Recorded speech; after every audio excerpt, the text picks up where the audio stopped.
between Israel and the Palestinians surges. The main groups, Hamas and Fatah, have been split since 2007, and repeated reconciliation attempts have failed, so expectations for the one-day meeting were low.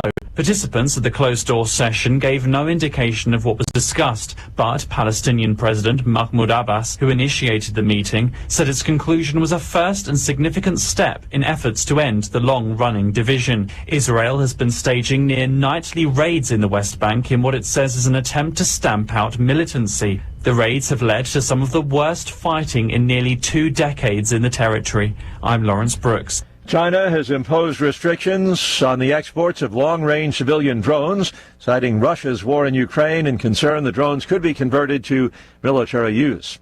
News and analysis, townhall.com.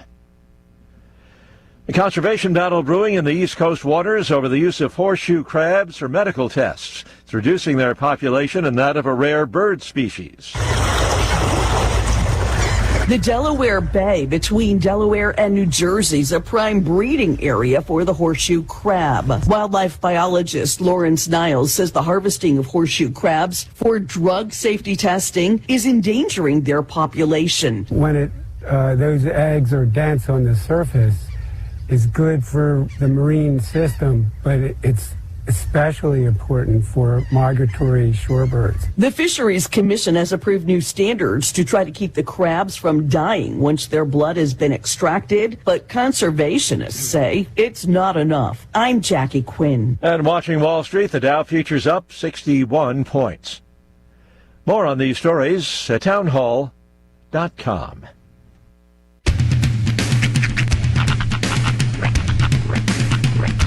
What in the wide, wide world of sports is going on here? I promise you, whatever scum did this, not one man in this force will rest for 1 minute until he's behind bars. Now let's grab a bite to eat. Yeah, come on. I feel the hot wind on my shoulder and the touch of a world that is older. I hit the switch and check the number. I leave it on and then I slumber. I hear the rhythm ringing through it. Flamenco guitar and cumbia music. I hear the talking of the DJ. The travel listen, what does he say? I'm on a Mexican radio. I'm on a Mexican radio. Broadcasting live from high atop the J.P. White Building in downtown Roswell, New Mexico. It's Mornings with Mike Winters on 106.5 Roswell's Talk FM. Is that what I sound like when I talk? Now, here's your host, Mike Winters. And good morning, one and all. Welcome to Mornings with Mike Winters. I am he. That would be me, Mike Winters. Happy Monday, everybody. Welcome to it. Hope you had a good weekend. They're teasing us this week with rain chances. A little bit here and there. Like, seems like maybe not today, but like after today, there's like a 20% chance of rain. At least to start the week. I don't know if it's going to finish that way, but yeah, I saw that. That's how they're starting. So happy Monday. Hopefully, if you need something to look forward to and kind of get going, maybe you'll see some rain this week. Yeah, a little bit. Yeah, apparently it's going to rain all week. Well, but it's also going to be in the hundreds. I don't know how that works. Well, it's just, yeah, we'll see. We'll see. I was looking, and it's like 20% like tomorrow and Wednesday, and I think a little bit Thursday, Friday, and we'll see. Mm-hmm. Of course, they may give us a new weather forecast tomorrow, and then all that goes away. So, yeah, I'm just hoping it's not humid like every single day. Well, that could be it. It could just be enough rain to say, hey, this is that humidity thing that other people deal with sometimes. And it'll make your swamp cooler not work so well. So. No. We'll see. But hopefully we get some rain that is of value, and we cannot not wish it, because you always want the rain. You can never, we need it every time. So we'll see. Just we'll that see constant drizzle kind of. Maybe we'll get lucky. Maybe knock on wood, and we'll get a little lucky and see what happens. I don't know. But Anyway, hope everyone had a good weekend. You were in Albuquerque. Did you do anything interesting? Just kind of saw the sights and Yeah. Just went to like the usual comic book places and stocked up video game stores and stuff. And yeah. Well, there's this one place called Comic Book Warehouse that's still kind of the king of the comic book stores in Albuquerque. And do you collect comic books? Yeah. Okay. Well, yeah, I have a little collection. My dad collects a lot more than I do. So do you have like, is there like a the top comic that maybe your dad has? Like, what's the most valuable one you guys have? Shoot, I don't know.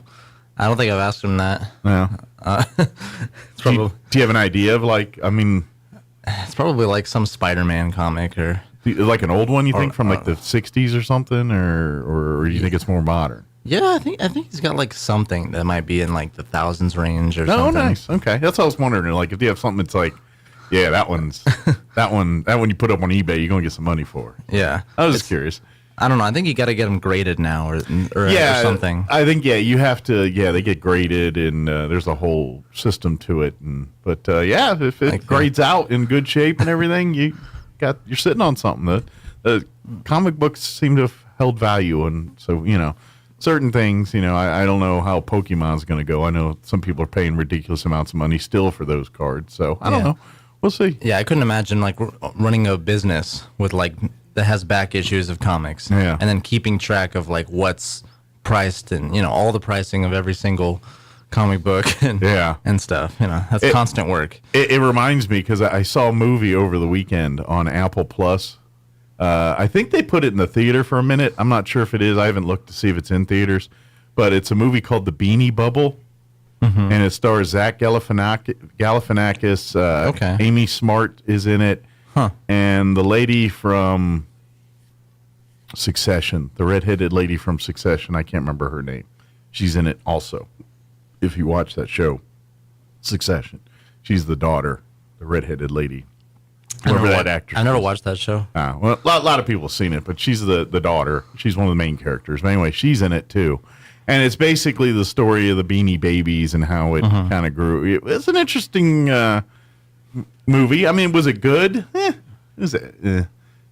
it was. I mean, it was. The story's a little interesting. The parts, how much of it's true versus how much. It's one of those deals. It's like this is mostly based on a true story, except the parts we made up stuff. So I imagine there's a few things that are ridiculous in there that are true, and other things that are ridiculous in there that were needed for make the story a little more entertaining. I remember Beanie Babies being like this big thing when I was a little kid, and I was like mad because I missed that whole thing. It's like I could have bought a Beanie Baby when I was a baby, and I could be rich by now. Well, it was all interesting. The guy, the Ty, the guy that kind of was the company, and the TY, he's Ty, whatever his last name was. And an odd dude, the way they play him. Zach Galifianakis plays him in the movie, but the movie. And they stated in the movie's not about Ty.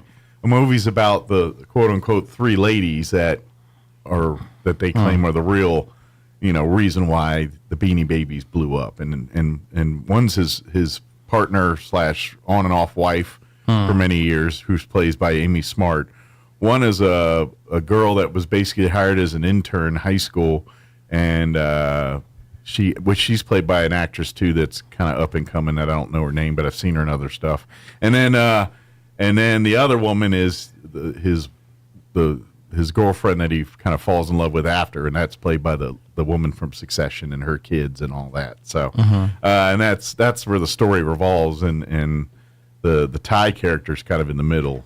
He's center, but they claim like he's just there as the this creative person and initially the financier. That's the part I'm kind of curious about, because it talks about the story about his dad made stuffed animals toy company, and he had a toy company when he died, and he left an inheritance to him of some money, and he basically liquidated all that and his dad's collectibles and turned it into Ty, his toy company. And it blew up, and then also blew up again the bad way. And later on, the original Beanie Babies were just like hand-me-downs of his dad's stuff. Well, stuff his dad, and then one of the girls that was with the woman he was dating later, wanted a smaller one in her backpack, and well, now you know what I mean, less stuffing and all. They made him smaller. Like his claim to fame is, I put less stuffing in it to make him feel more cuddly or something. I don't know, but it was an interesting movie. Is it a great movie? No, but it was.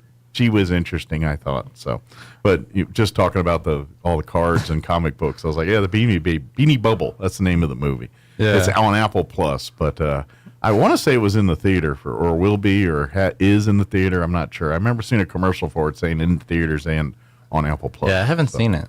So it was interesting. It was all right. It was worth an hour and 50 minutes or whatever it long. I'm starting to see a trend now about the corporate brand biopic. Yeah, about corporate brands and they hit right now. They hit a good niche because they're all targeting people, and it's like in their 40s and 50s that lived through that time, and they want to catch that memory in a bottle kind of thing. And it's like how much of this is influenced and controlled by the actual company that made this brand. Well, that's what the movie really goes into.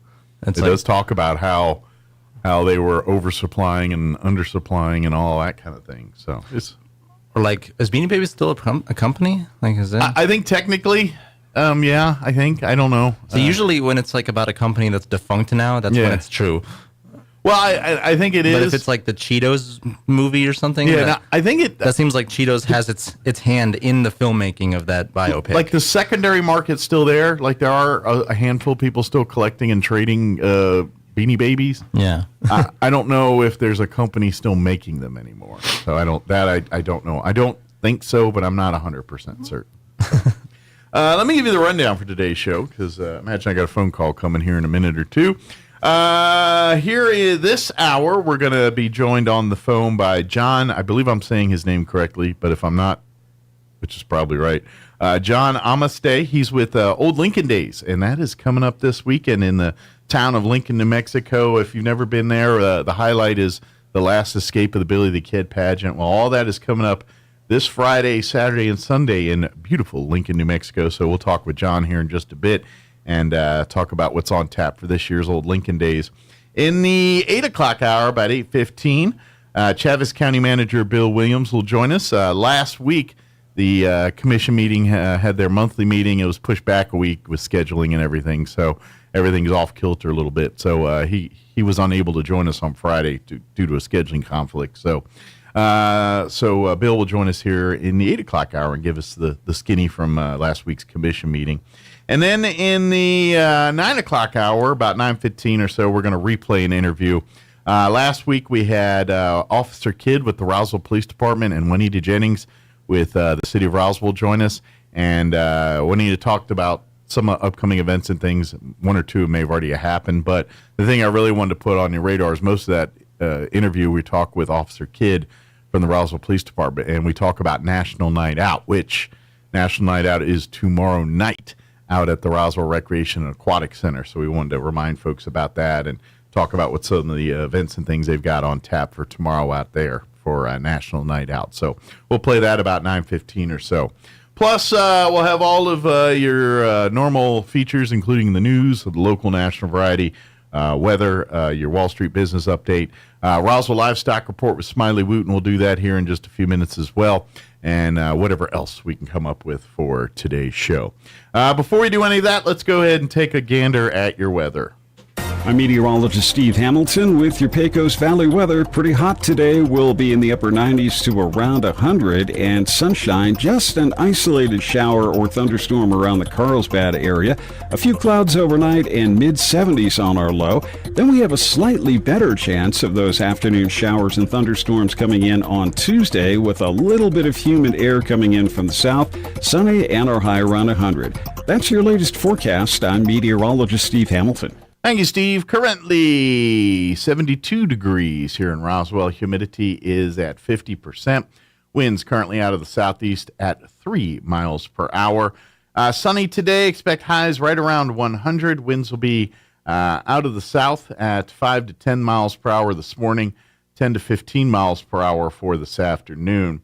They're saying there is a slight chance at like a 10% chance of showers tonight. They're talking after midnight, though, between like midnight and 3 in the morning. Mostly cloudy with an overnight low of 74 degrees. South winds 5 to 15 miles per hour. 20% chance of rain for your Tuesday afternoon tomorrow. Winds otherwise mostly sunny with a high of 102. Winds will be out of the south, 5 to 15 miles per hour. Tomorrow night, mostly cloudy with an overnight low of 73. South winds 5 to 15 miles per hour. 20% chance at showers for Wednesday afternoon as well, mostly sunny with a high of 103. South winds 5 to 15 miles per hour. Partly cloudy, 73 for an overnight low Wednesday night. 20% chance at rain Thursday afternoon, mostly sunny and a high of 103. Friday or Thursday night, partly cloudy, 73. Friday, we're looking at a 20% chance at afternoon showers and thunderstorms, otherwise mostly sunny and 105. Friday night, partly cloudy and 73. Saturday, sunny and 105, and Sunday, a 20% chance at showers for the afternoon, mostly sunny and 104. So we got like 10, 20% chances of rain pretty much every afternoon this week. We'll see. Well, tonight is more like midnight, but we'll see. So little chances. We'll see. Maybe we'll get something out of that. All right, it is 7:19. Let's go ahead and get you into your Roswell Livestock Report with Smiley Wooten. We'll take a quick commercial break, and then we'll talk with John talking about old Lincoln days in Lincoln, New Mexico, and Last Escapability Kid Pageant and all the fun that they have each year up there. So that's coming up next. Don't go away. You're listening to Mornings with Mike Winters. Good morning, this is Smiley Wooten at the Roswell Livestock Auction. A good end of July run this week with a nice selection of all classes of cattle, especially high-quality native calves and yearlings, pairs, bred cows. We expect to sell 1,650 head, breaking down like this: 175, 200 weighing cows and bulls, 100, 125 pairs, bred cows, 1,350, 1,400 calves and yearlings. Today's sale will include 29 Holstein weigh cows off one dairy, 30 to 35 cow-calf pairs, mostly black, white face, red, white face for the Angus calves, 4 to 10 years old. 34 bred cows, Lazy JL Cattle Company, Dickens, Texas. Excellent quality black, white face and Charolais crossbred cows running with Angus bulls, 4 to 10 years old. 184 steer calves, 2T Partnership, Pecos, Texas. Reputation quality, 90% black, white face Angus crosses. Weaned 100 plus days, 3 rounds of shots. PI tested negative, 450, 650 pounds. 120 calves, Emo Keeney and Sons, Cornudas, Texas. Ex-quality black, white face Angus cross calves, thin, medium condition, 400, 650 pounds. 48 calves, Miss Debbie Rose, Sierra Blanca, Texas. Ex-quality black, white face Angus crosses, thin to medium condition, 375, 500 pounds. 102 calves, Hudson Cattle Company, Deming, New Mexico. Good quality black, white face Angus crosses. Shots at branding right off first calf heifers, 275, 375 pounds. 97 yearlings, H.C. Hendricks, Flying H, New Mexico. Excellent quality black Brangus cross yearlings, medium condition, right off grass, 600, 850 pounds. 61 calves, Corrales Dairy right here at Roswell. Excellent quality embryo transferred Angus calves, 450, 600 pounds. And 68 calves and yearlings right off the same dairy. They are Holstein cross, 400, 800 pounds. 34 yearlings, Mr. John Woodburn, Pinon, New Mexico. Ex-quality 1/4 ear Charolais crossbred yearlings, 550, 800 pounds. Sale time this morning will be 9 o'clock. Sell pairs of bred cows 10, be selling calves and yearlings at 11. We expect to sell 1,650 head here today. This is Smiley Wooten, Roswell Livestock Auction. Hi everyone, this is Melanie from Glenn's Furniture. When was the last time you looked forward to sleep? Let's be honest here, you know a restful night's sleep has more health benefits than you consciously think about during the day. Here at Glenn's, we carry Serta mattresses, and they've been in the business for more than 90 years. Choosing one can be hard, but I want you to know we have your back. Come see us at Glenn's on the corner of Union and Alameda in Roswell, where delivery is free since 1953. Have you lost that loving feeling for your alarm company? It turns out that long-distance relationship with them leaves you little to no customer service? In case you didn't know, Zenith Security Services is a local, family-owned company that's been right here in southeast New Mexico since 1998. Zenith Security can take over most existing alarm equipment, and if their monitoring is higher, they'll price match your existing services. So what are you waiting for? Call Zenith Security Services today at 575-626-3521. Let's face it, guys, we're living in times where the truth is becoming more suppressed and censorship is increasing at an alarming rate, especially on social media platforms. It's Clyde, and I want to tell you about a safe and secure digital playground we put together just for you. It's aftermath.media. You get access to thousands of Ground Zero archives and podcasts, along with our private social media groups with your basic membership starting at only $7 a month. Each subscription includes tech support, access to the RSS feeds, along with our own chat room and Telegram channel. In addition, the premium membership includes research study groups, webinars, a document and movie library, a live video stream of Ground Zero, a monthly Zoom chat with me, and other bonus content. Be sure to check out our yearly specials as well. Sign up today while you're thinking about it. Sign up at aftermath.media. Again, that's aftermath.media. And now your Pecos Valley News Update. I'm Jared Sorello. A number of communities in southeast New Mexico continue work to install safe haven baby boxes, a place for newborn babies to be voluntarily dropped off in the event that a parent or guardian can no longer care for the child. The city of Carlsbad is working with an Indiana company called Safe Haven to install a baby box at the main fire station on South Jalagueño Street, while city leaders in Artesia have also had discussions about installing a Safe Haven baby box. It has not come to fruition yet. A heartbreaking story of thug criminals who robbed a 6-year-old boy's lemonade stand in Belen. But now the community has rallied around little Connor Brock, who was trying to raise $250 so he could donate it to St. Jude Children's Research Hospital. Now, the hospital challenges kids every year to open a lemonade stand in July. Connor's parents said they were also trying to use the lemonade stand to teach their young boy about money and how to use it responsibly. But 2 different motorcycle rider groups came to the rescue after his lemonade stand was robbed: Moose Riders Belen 1680 and Rogue Riders. Additionally, workers at New Mexico Gas Company built Connor a full-size lemonade stand to provide him some shade. You're up to date. I'm Jared Sorello reporting. After years of false starts, the first smart gun is here. The question is, will anyone buy it? I'm Kim Commando, brought to you by ExpressVPN. Secure your online data and get an extra 3 months free at expressvpn.com/Kim. It's called the BioFire 9mm semi-automatic smart gun. From the outside, it looks like any other gun. Inside, their biometric technology recognizes both a fingerprint on the trigger and facial recognition. Multiple users can fire it as long as they've recorded their fingerprint and face in the gun's memory. BioFire says that criminals can't use it against you, children cannot accidentally fire it, and thieves will be locked out too. The price, $1,500 plus tax, about twice as much as a regular 9mm. Now, this is important. BioFire has not allowed independent testing, but as the gun is sold and in the hands of firearm experts, the company will have no control over reviews. The bottom line, for something to protect your life and family, wait for the expert reviews. And get tech smart at getkim.com. We've all picked up the call and heard. We're calling to let you know that your car's warranty expired. For those who don't know, these calls are often used to steal your personal information. And sorry to burst your bubble, but that includes the ones saying you've been selected as a winner of a free cruise. So how do you stop them? With RoboKiller, of course. RoboKiller harnesses the power of artificial intelligence to block up to 99% of unwanted calls, including robocalls and scammers. Did you know that the average phone scam victim loses $1,500? This is serious business, and with RoboKiller, spammers can't just change their number to reach you.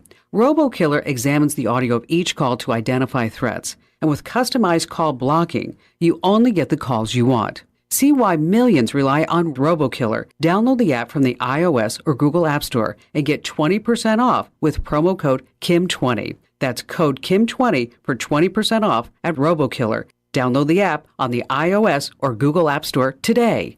Here's a Mornings with Mike Winters fun fact. Turtles can breathe through their butts. We imagine you know some people who do that too. because that's where their heads reside. Here's Mike Winters. And good morning. It is 7:27. We're going to put our interview on hold for a few minutes. John is not available to come talk to us for a minute. He's going to call back here in the next, hopefully, 10, 15 minutes, and we'll chit-chat with him about Old Lincoln Days, which is coming up this Saturday. So, in the meantime, I got something I want to talk about. I watched last night on TV, and I'm a mark for this kind of show. I'm not going to lie. I'm pretty. I kind of like these types of shows, but a TV show debuted or premiered on Discovery Channel last night, and it's called the name of the show is called Survive the Raft.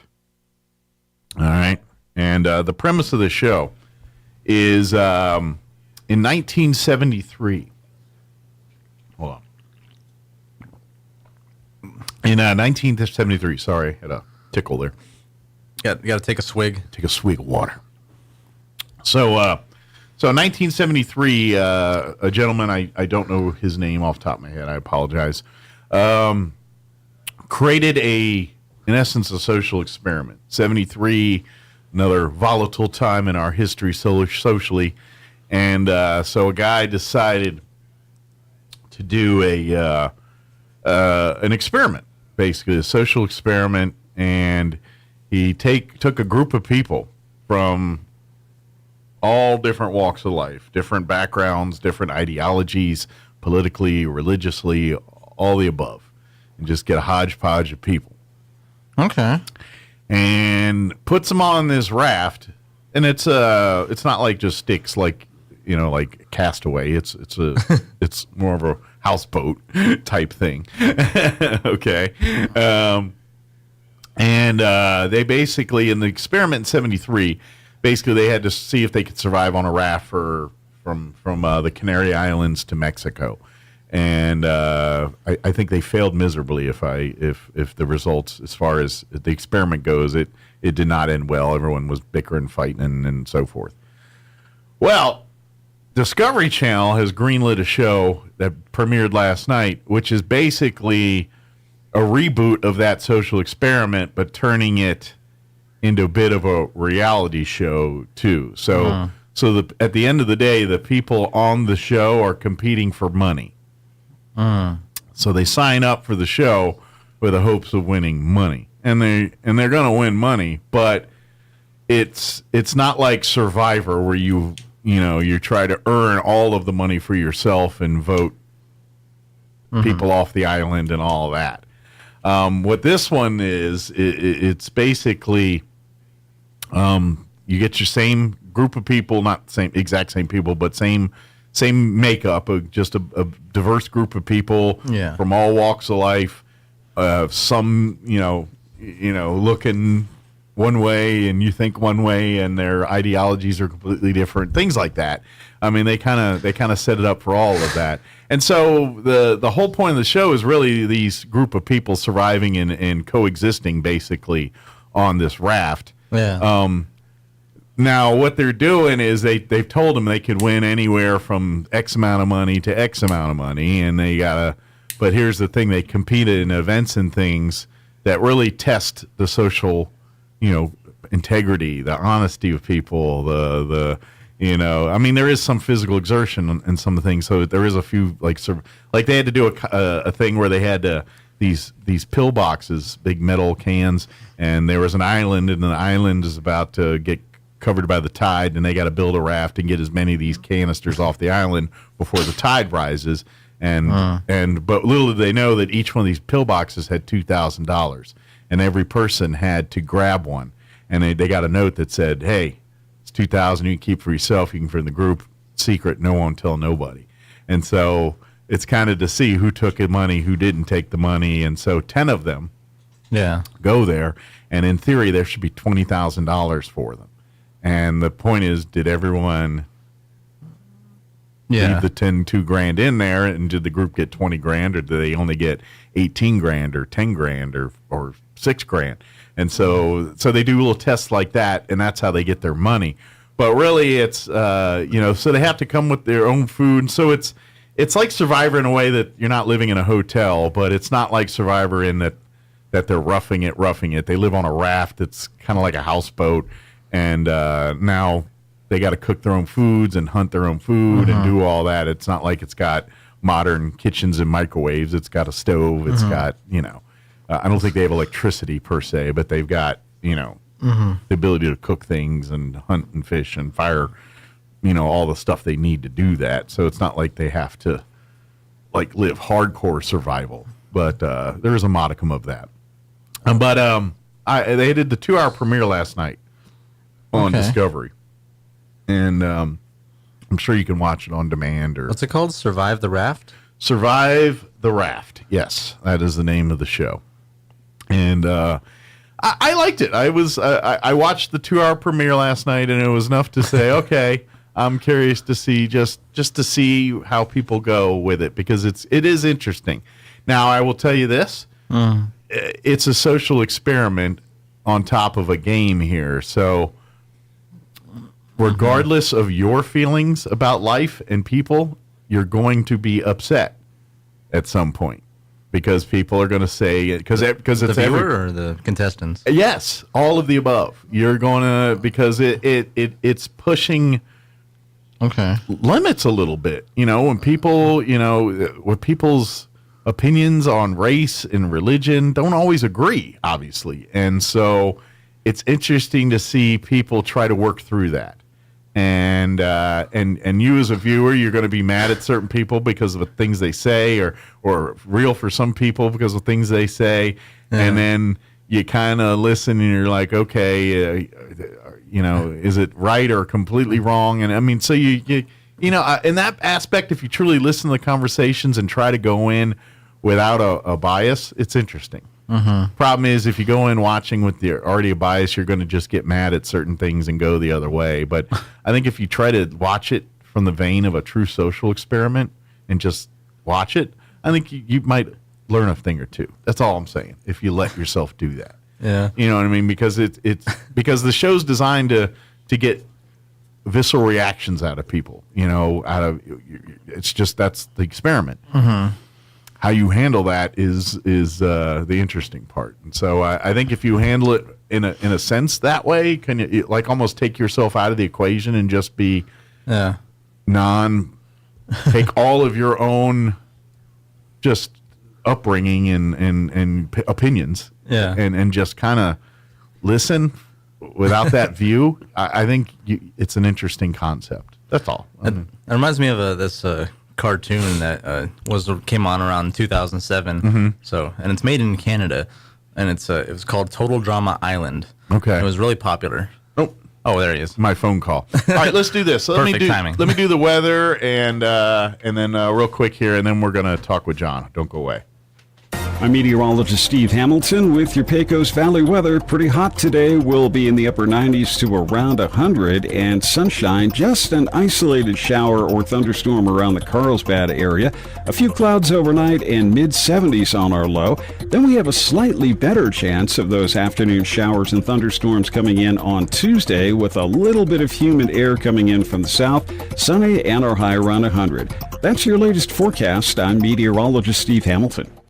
Do you struggle with acne, eczema, or worry about skin cancer? Research suggests that 1 in 5 Americans will develop skin cancer by the age of 70, but when detected early, 99% of skin cancer cases are curable. At Epiphany Dermatology of Roswell, we place special emphasis on prevention, screening, and treatment, so schedule your annual skin exam by calling us at 575-208-7050 or by visiting our website at epiphanydermatology.com and get checked today. Prevention is key. Here's a Mornings with Mike Winters fun fact. Alaska is the only state name that can be typed on one row of keys. Go ahead and try typing the other 49 states. We'll wait. Here's Mike Winters. And good morning. It is 7:37, and joining us on the phone this morning, going to talk some old Lincoln days and last escape of the Billy the Kid pageant, which is happening this Friday, Saturday, and Sunday in beautiful Lincoln, New Mexico. Joining us on the phone this morning is John Amistad. Did I say that right, John? Yep, that's close enough. Awesome. Pretty good. Yeah, close enough for government work. My dad was in the government for years, so I know that saying. So close enough for government work. Good deal. Well, first off, John, good morning. Thank you for spending a few minutes with us here. And for folks that don't realize, I always say this every year. One of my favorite things each year is the first weekend of August when the town of Lincoln, New Mexico, opens its doors to the whole state and just basically turn the entire town into one big celebration and recognition of the history and the people that call that area home. All these years. And I mean, we talk about Billy the Kid, but to me, it's really a celebration of the way of life in southeast New Mexico during that time. Oh, I think that's absolutely right.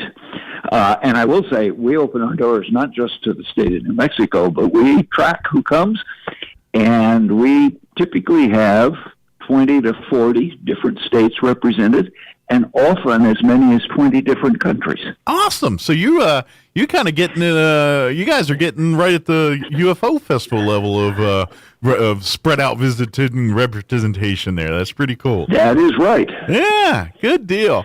Now, for folks, it's really 3 days of all kinds of stuff, of learning stuff, fun stuff, and concerts and music. But I would say the highlight, the big event that kind of is the high watermark of each Old Lincoln Days event is the last escape of the Billy the Kid pageant, and it is there on the pageant grounds. If you've ever been to Lincoln, when you go to the courthouse, you see a little area that kind of looks like an old West town. Kind of you see them behind stockade fence there and all that. That's the pageant grounds, and that's where they do it every year.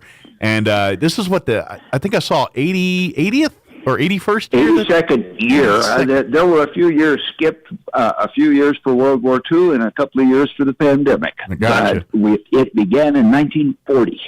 And from what I understand, of course, Kent McInnes and I used to chit-chat every year about this, and of course, Kent's off doing kind of on to different things right now. So, but right, he has.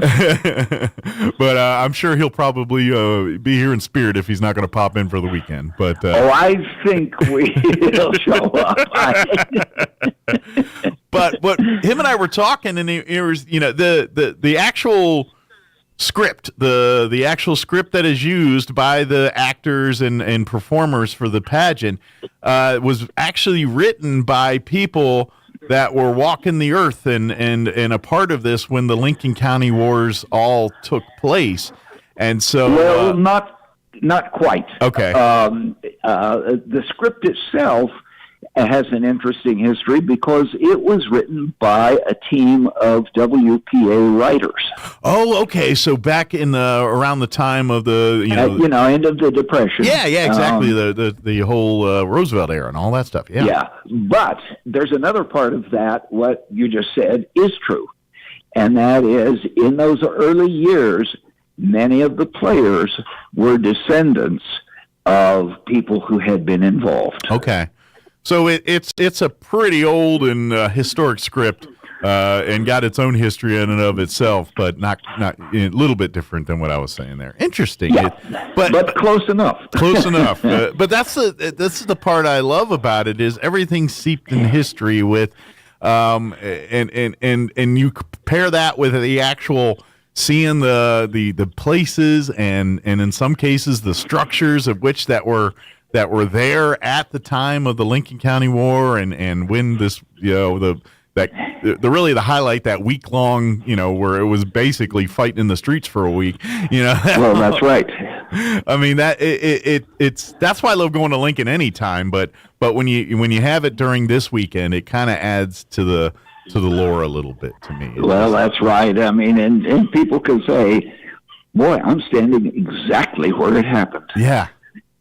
Yeah, and I always tell people this, and I'm assuming are you born and raised New Mexican? And oh yes, okay. Oh yes. My family was in the very very first pageant in 1940, and my family's been in Lincoln since before 1900. So yeah, I can claim that. You've chewed some dirt in these parts here, but yeah, that's right. I always tell people if you want to, just ideologically, politically.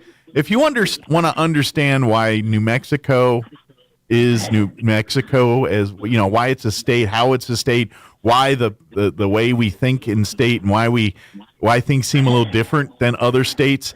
I invite you to just spend your day in Lincoln, New Mexico, and read everything. Go to the courthouse and read every single sign, banner, poster, everything. Go into the visitor center, read every single sign, banner, poster. And I think when you're done there, you'll get a real good sense of why this state is the way it is. And you know, we talk about, because to be honest, that the whole Lincoln County War was over, you know, monopolies and beef and corruption. I mean, that is right. I mean, it was a commercial war. Yeah, and to be honest, that's really the history of New Mexico, and if you see why we are today, it's a lot of that stems from this time and the time before, you know. Sure, no, absolutely. It was a commercial war. There, despite what people think, there really weren't any. It wasn't good guys and bad guys. Yeah, they were all bad guys trying to make a buck. We're all good guys, depending on how you want to. We're all good guys trying to make a buck. And everyone had badges, so you know it was. It's just how it is, you know. But that's what I love about is learning that stuff and the bat and I'm gonna suggest something to folks. The actual Last Escape of Billy the Kid pageant, that's going to be each night. There's going to be a Friday night show. There's going to be a Saturday night show, and then there's going to be a Sunday afternoon show. Now, whatever your schedule allows you to go out there. If you can spend a little time each day out there or all 3 days, awesome. But if you've never seen the Last Escape of Billy the Kid pageant, I recommend the first time you see it is either one of the night performances. And that's absolutely right. It is much more theatrical, dramatic at night. Yes. Now, if you're only available Sunday afternoon, go. It's great. But I think with the night being dark and the muzzle flashes, it adds a certain mystique to the performance. That the muzzle flashes, the horses come out of the darkness racing across in front of the stage. It's just a lot more impressive at night. Yeah, it's just it's cool either way. If you only can come out Sunday, then please come out. You know, you'll get a few extra bonuses there if you come out Sunday with Cowboy Church and parading, all the concert, the things that are always a part of that Sunday. But the nighttime performance is just kind of a little more just a hint more. But go any one of them. Like we said. Now let me ask this. I know you have a few veterans players and things. The cast this year, are they pretty new, or are there a lot of a mix? Well, we always have a mixture. Okay. This year it's probably 60 to 70% regulars. Okay. And 30+% newcomers, new people in the cast. Okay. But most people like me started out as kids, running around wildly, and grew up through a certain number of parts. And so a lot of us have played different parts, done different things over many years. Yeah, I would. It's a labor of love. Now, by the way, this is all a big group of the old Lincoln Days and the festivals that happen every year is really put together by a group of volunteers. It's just a bunch of folks that love the history, that love the community, and they want to celebrate it. So they work countless hours slaving, from everything from the planning to organizing to whipping out their weed eaters and mowers and getting the pageant grounds ready. We've been out there in the heat getting it ready.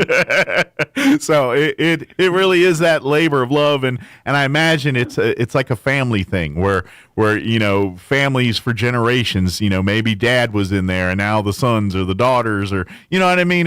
I think absolutely. That's a lot of my family. I can name a lot of other families that and that followed that pattern. That adds that little bit. This all comes from a place of love and heart. It's like home cooking food, It's like, sure, it's probably it cooked a little different than the way people think, but it's full of love and probably tastes a lot better. So it's just kind of how it is.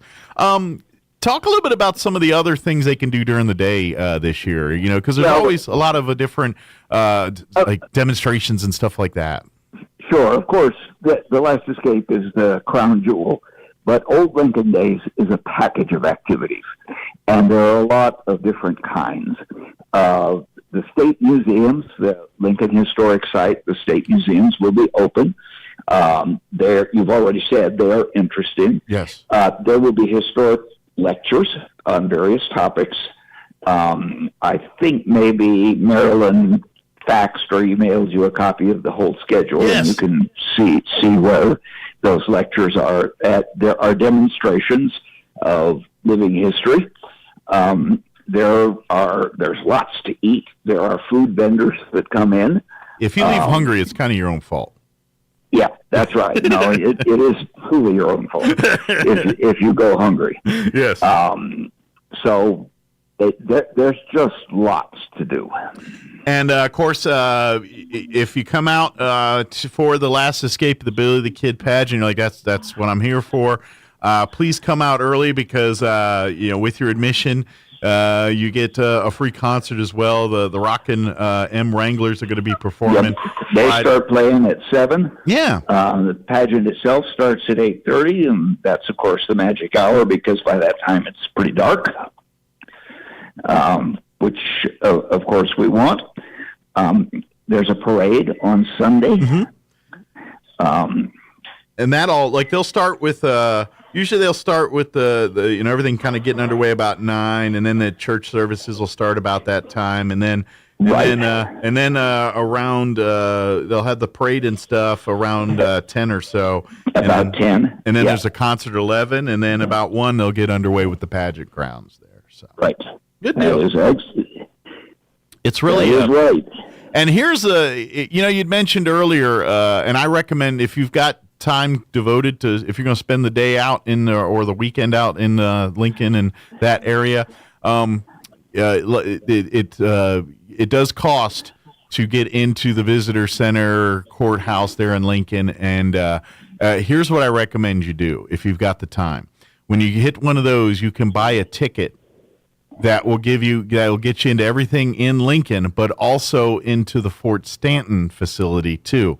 And absolutely. And they have and a lot of people kind of miss that. And I will tell you, it is equally interesting as far as looking for history and looking at stuff over at Fort Stanton. They got the barracks there that predate from the old Lincoln days to World War I, and the history of that fort itself is interesting. And then of course they got the cave there, and there's a lot of interesting stuff in the museum there at the fort, and then they let you walk through the barracks, and you can see the quartermasters and where they stored the hospital and all the things that over the years that served as a fort and the different variations of it. You get to learn that history too. So if you have the time, devote time, make sure you hit both and see all that. But you're going to want to spend most of your time in Lincoln there because that's where all these demonstrations, the different walk talks and things like that, to just really talking about life and culture in Lincoln during that time. And to me, that's what I love about, when you go up and down and just walk and read the signs, and you almost get a mental map of how everything went down and what factions of which sides were holed up in various buildings during the week there. And so that to me, that's the fun part, integrating that by, the way, here's a big thing of roasted corn, and here's a demonstration on chuck wagon cooking. I love all of that. And so now, tickets for the pageant itself are very affordable. $10 for adults, I believe $5 for children. Right. Kids under 5 free. And I know you can get your tickets at the pageant grounds. Is there any advance tickets, or is it all just done at the pageant grounds that day? I think you can. I'm not involved in that part of it, but I think you can get them online. I know. Here's what I would encourage people to do. What I was looking online is they're kind of steering you to the Old Lincoln Days Facebook page. That's right. And if you just type in Old Lincoln Days, maybe type in an Billy the in Kid there. Pageant. Billy the Kid Pageant. Either one of those will get you to the page, and there you have more information on how to contact or anything like that. But for the most part, if you just come with your $10 on the right before the event, you'll be fine. You'll be good to go there. So that's right. It's all volunteers, and it is the Old West, and we still do things the Old West way there. Things like technology aren't always going to be available. So no, and cell phone service is very sometimes on occasion here. And I gotta and to be honest, I have not said it yet, which is surprising for me. And the way our life has been over the last month or so here in Roswell, I need to put a big emphasis on this. Guess what? I know what you're going to say, and I was going to say it too. I haven't said it, but I usually do. Guess what? Lincoln, New Mexico's always 20 degrees cooler than it is here in Roswell, New Mexico. So when it's 105, it's like 85 there, 90, and it's in the mountains and the cool pines, and you stand in the trees and there's all kinds of shade. So it's actually cooler than it feels. And if you're looking for a respite from these desert-like temperatures, a trip up to mountains will do your body good. Right. So, and the one other thing that you might say, for just in case somebody doesn't know how to get here from Roswell. Yes.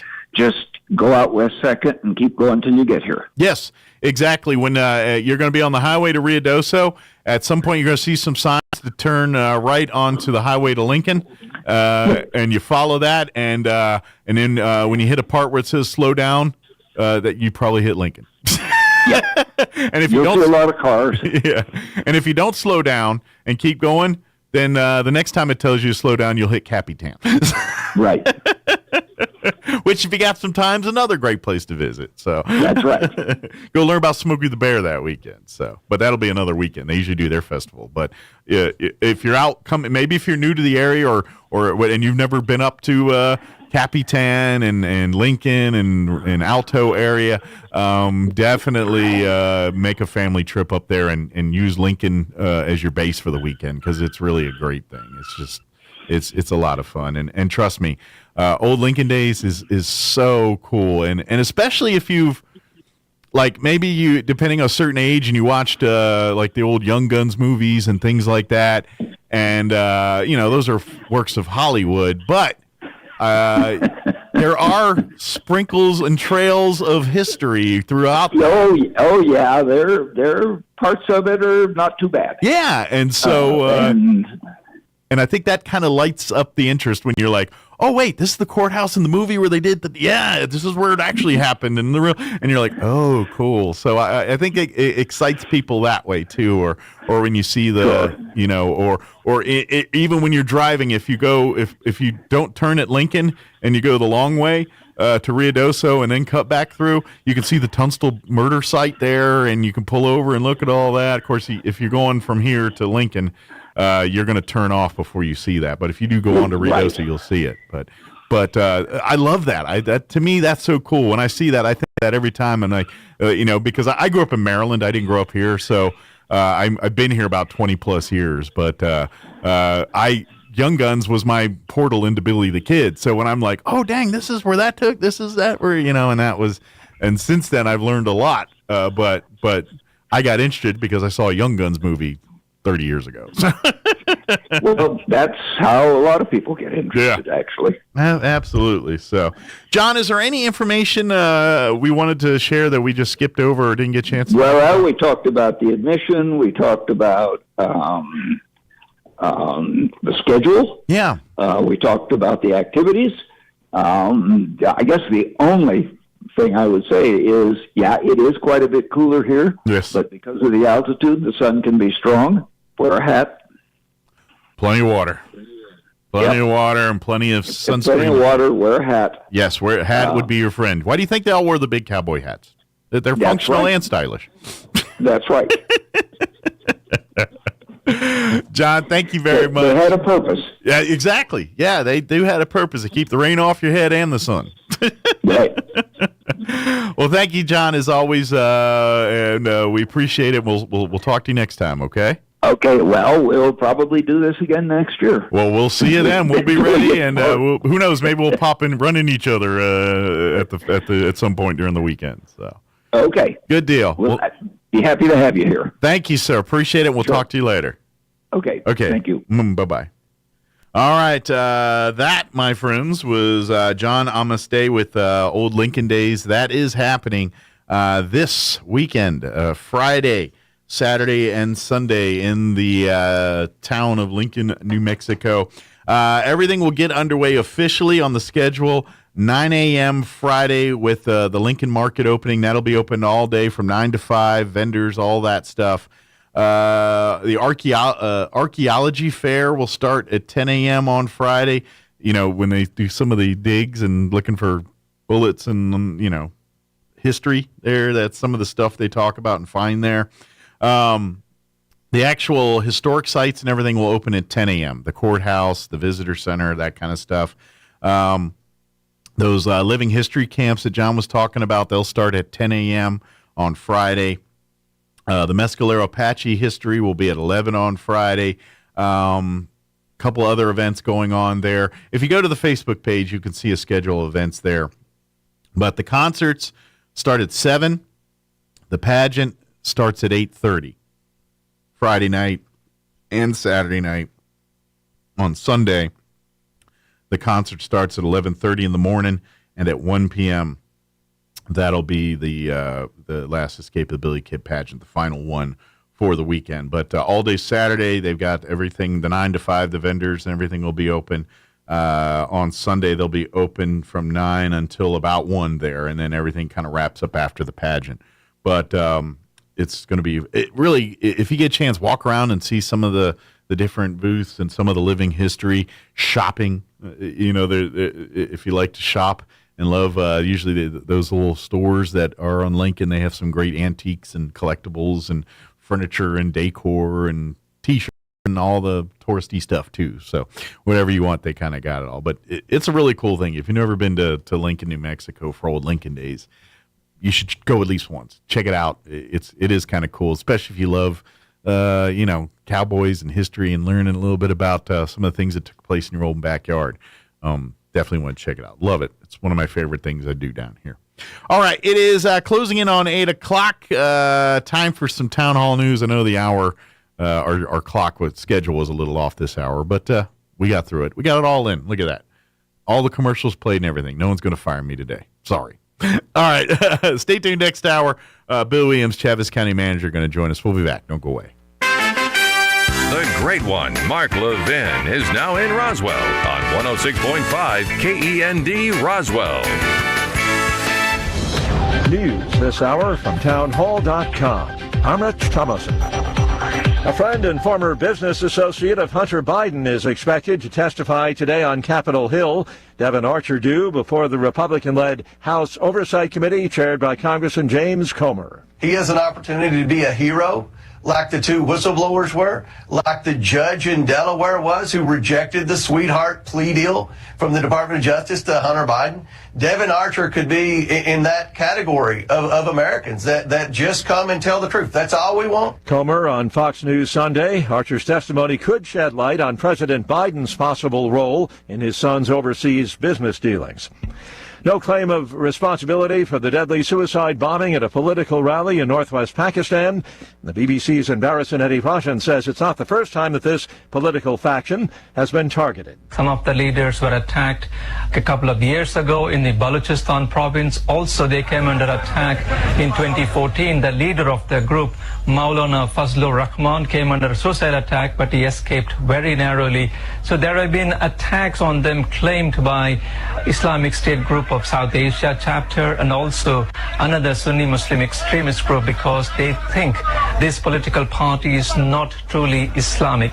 But this is a rude awakening and shock to political parties. More than 4 dozen people died in this latest attack. As oil supplies shrink, gas prices surge, up just over 20 cents a gallon since last month. The national average now $3.75 a gallon, but some motorists in Southern California paying more than $5 a gallon. Although there has been some relief in some areas, other parts of the country still in the grip of that punishing heat wave. Watching Wall Street, the Dow is 8 points higher, the NASDAQ down 15. More on these stories at townhall.com. Here's an important message from the Diabetes Solution Center. Do you like pricking your fingers to test your blood sugar levels? No one does, but it's important to maintain your health. And now, by wearing a small remote device called a continuous glucose monitor, or CGM, you don't need to prick your fingers anymore. It's easy to use and helps you make more accurate diabetes treatment decisions. If you are testing your blood sugar 3 or more times daily, injecting insulin, or using an insulin pump, call the Diabetes Solution Center right now. And if you have Medicare or most major insurance coverage, you may be able to get a new CGM at little to no out-of-pocket cost. Shipping is free, and we'll even bill your insurance company for you. If you are testing your blood sugar 3 or more times daily, injecting insulin, or using an insulin pump, call the Diabetes Solution Center right now to learn how to end the painful finger sticks and get your own continuous glucose monitor, or CGM, at little to no out-of-pocket cost. Share 19. Northwest Nigeria is under a strict round-the-clock curfew following widespread looting amid a growing economic crisis. Hundreds of people recently broke into warehouses storing grain and other goods in Yola, carrying them away. A state police spokesman said security personnel had been deployed to enforce the curfew. Last month, Nigeria, Africa's most populous country and its largest economy, ended a fuel subsidy regime. Petrol and fuel prices have soared as a result, tightening the squeeze on Nigeria's citizens, nearly half of whom live on less than $2 a day. The economy has also been weakened by recession and the continuing fallout from the COVID-19 pandemic. The BBC's Elsa Akni. Ukraine says Russian missiles slammed into a central Ukrainian city, killing at least one person and likely trapping others beneath rubble. News and analysis at townhall.com. Looks like some homeowners out west will be losing their lakefront property. Crews have mostly dismantled the first of 4 dams along the Klamath River near the California-Oregon border. The other 3 dams are expected to come down by the end of next year. Now, once gone, crews will work to replant billions of seeds from native plants. Native American tribes spent years gathering seeds by hand, and officials say the goal is to give native plants an advantage over invasive species like star thistle. The removal project will cost about $500 million and is opposed by some homeowners near the lakes that will be drained. Rhonda Rockster reporting. A busy week for corporate earnings reports. 2 of the giants, Amazon and Apple, scheduled to release their second quarter earnings reports this week. And in the tech sector, a couple of chip makers, AMD and Qualcomm, will report their Q2 results. Friday is a big day. The government is set to release the July employment report. More on these stories at townhall.com.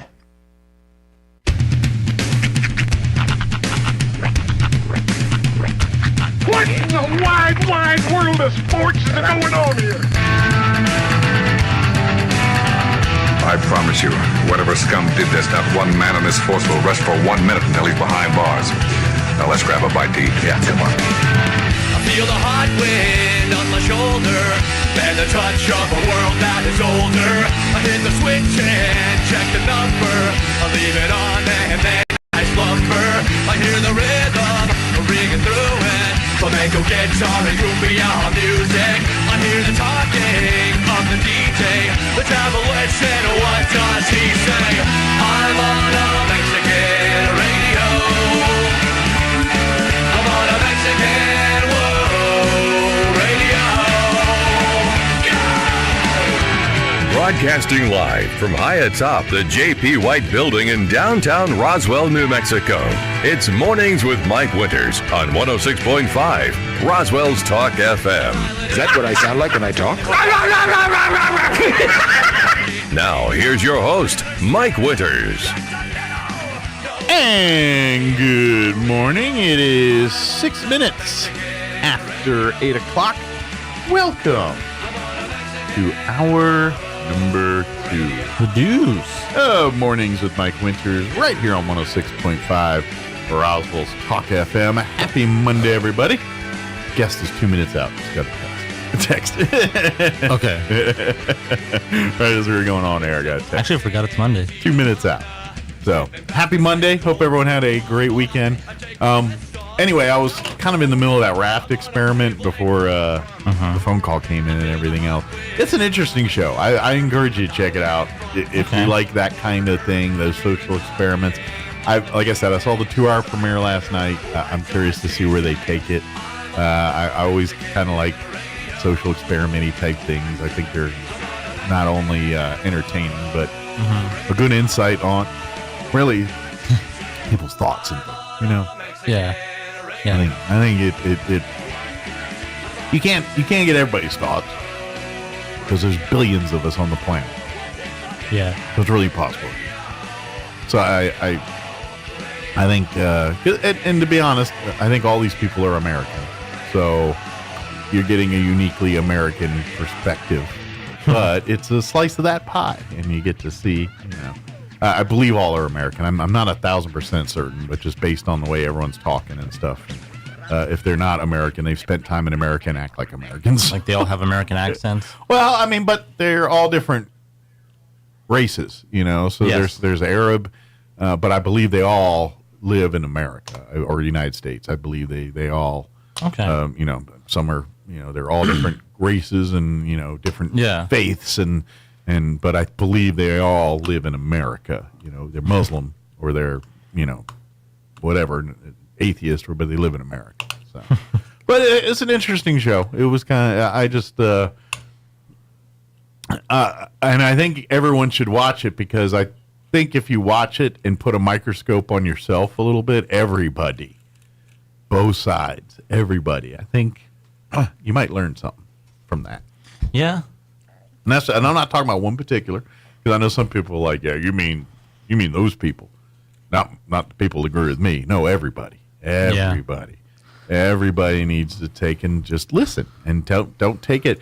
And human nature for us is to be defensive. That's just human nature. When someone says you're this, and you disagree with it, our human nature is to defend and prove to them why we don't think we are that.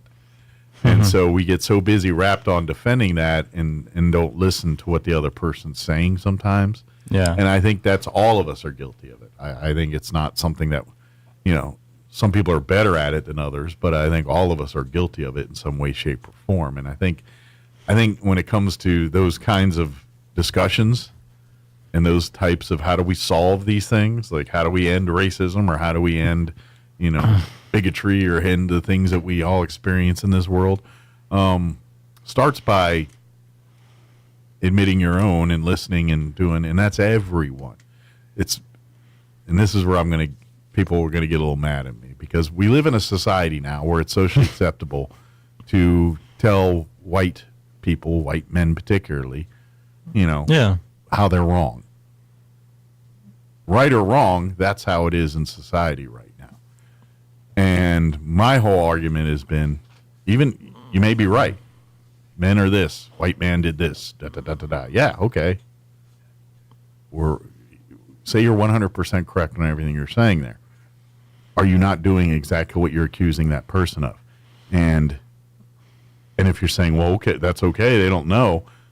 My point is, this is how we got to figure it out. How do you make people aware of it without being attacking yourself? And at the same time, how do we create the dialogue where maybe, you know, because quite frankly, there's things you need to hear that they're going to say that you need to hear too. And that's the problem we lie in is no one, because as soon as you go to accuse someone, you are this, you're a racist, you're whatever, insert word here. People are immediately going to try to defend themselves onto why they're not what you're accusing them of. No one's going to just say, yeah, that's it, I love it. And because in their head, they don't see themselves that way. And just like in your head, you don't see what some people might think of you. And if you just let your guard down and listen for a minute and let the other person do the same, and that's just it. The same people that are accusing others of it need to do the same thing. That's my point, is everybody that's accusing everybody of something are guilty of doing it themselves, whether they realize it or not. Now, that's my question. How do you want to deal with that? You know, do you want to forgive and forget and let's learn from these, or do you want to hold it over someone's head every single time someone besmirches you? Does the show go that deep, though? It kind of does. Okay. And if you listen to the discussions and stuff, it really, you know, I think if you listen from that mature, I mean, right now it's just them in the arguments, but you can tell there's people trying to put their differences aside to hear, and you can tell there's people actively trying to listen to each other there. And that's a start. Okay. I mean, that's where you got to start. You got to, in order for something to get what you want in a world that, it's the core of politics too. It's give and take. It's talking. Good government is a balance of things. It's no different in life. Not everyone's going to agree on everything. You're never going to have that. Okay, well, how do we live in a world where we can all agree on something, or at least come from the same understanding on something? And that's where we got to figure out. So, anyway, it's a good show. It's worth a check out. This is going to be a huge contrast from all that. But whenever I think of like Survivor shows like that. Yeah, well, it's got a little of that element to get people to come and watch it. But if you watch it for what it is, it's not per se. I mean, yes, to get it on TV and to make it to something that they can make money off of, they got to turn it into something like that. Because, if we lived in a nonprofit kumbaya world where people didn't care about that, then but in reality, that's why news is rated. Even though in theory, news should not be held to the same standards that advertising and getting ratings and all that. Once you do that, then you start putting in the editorialized stuff. But that's another conversation for another day. Yeah. Well, no, just last hour I was going to bring up that cartoon that reminded me of, which is another Survivor type of show. Oh, okay. It's called Total Drama Island, and it's just like a cartoon version of that, where like all the events are just totally wacky and over the top and stuff like that. It's a spoof of it, really, is what it is. Yeah. This is kind of, I mean, obviously there's always editing. It's a good show, though. Yeah. And I mean, the problem is it's always editing, and people are going to edit it, and you can have a full unedited conversation and edit it and dictate the course of how you want people to think of that conversation. Yeah, it's a spoof of it. Yeah, and that's reality TV in a nutshell. But I really think, they capture enough of it to give you the opinion that okay, they're letting people say what they want to say, and let's see how they work it out. And then, now, honestly, I would like to see a reality show, quote unquote, where it's more like that, where it's more over the top and more just wacky and like probably more, telegraphed and sure, it's actually written out and stuff is actually happening. Yeah, a little more scripted. Yeah, well, until the strikes are over, you ain't gonna ever see that. So get used to it. Till then, you're gonna see a lot of off the cuff. Yeah, or like I don't know, just someone like things happen like where they wrestle a bear or stuff like that. Well, and to be honest, this show has the Survivor element like that. They have to compete in contests together as a team to do stuff, and it's stuff like diving for whatever or doing things that push them to mental and physical, not exhaustion, but to push them out of their comfort zones, put them in. That kind of stuff. It's interesting. It's worth checking out. Either you love that kind of thing or you hate it. And if you like that kind of thing, you're going to like it. And if you hate that kind of thing, then I've just never been a reality show guy. Go watch. But see, that's just it. It's a reality show in the fact that it's real people, not actors. But I think there's a lot of meat in between the hooks if you pay attention. If you're really wanting to live in a better world and or at least understand why people are, I think if you peel back the curtain a little bit and just watch it and take all of your own biases and experiences out of the equation and just watch it for what it is, I think you could appreciate the greater message of that show, I think.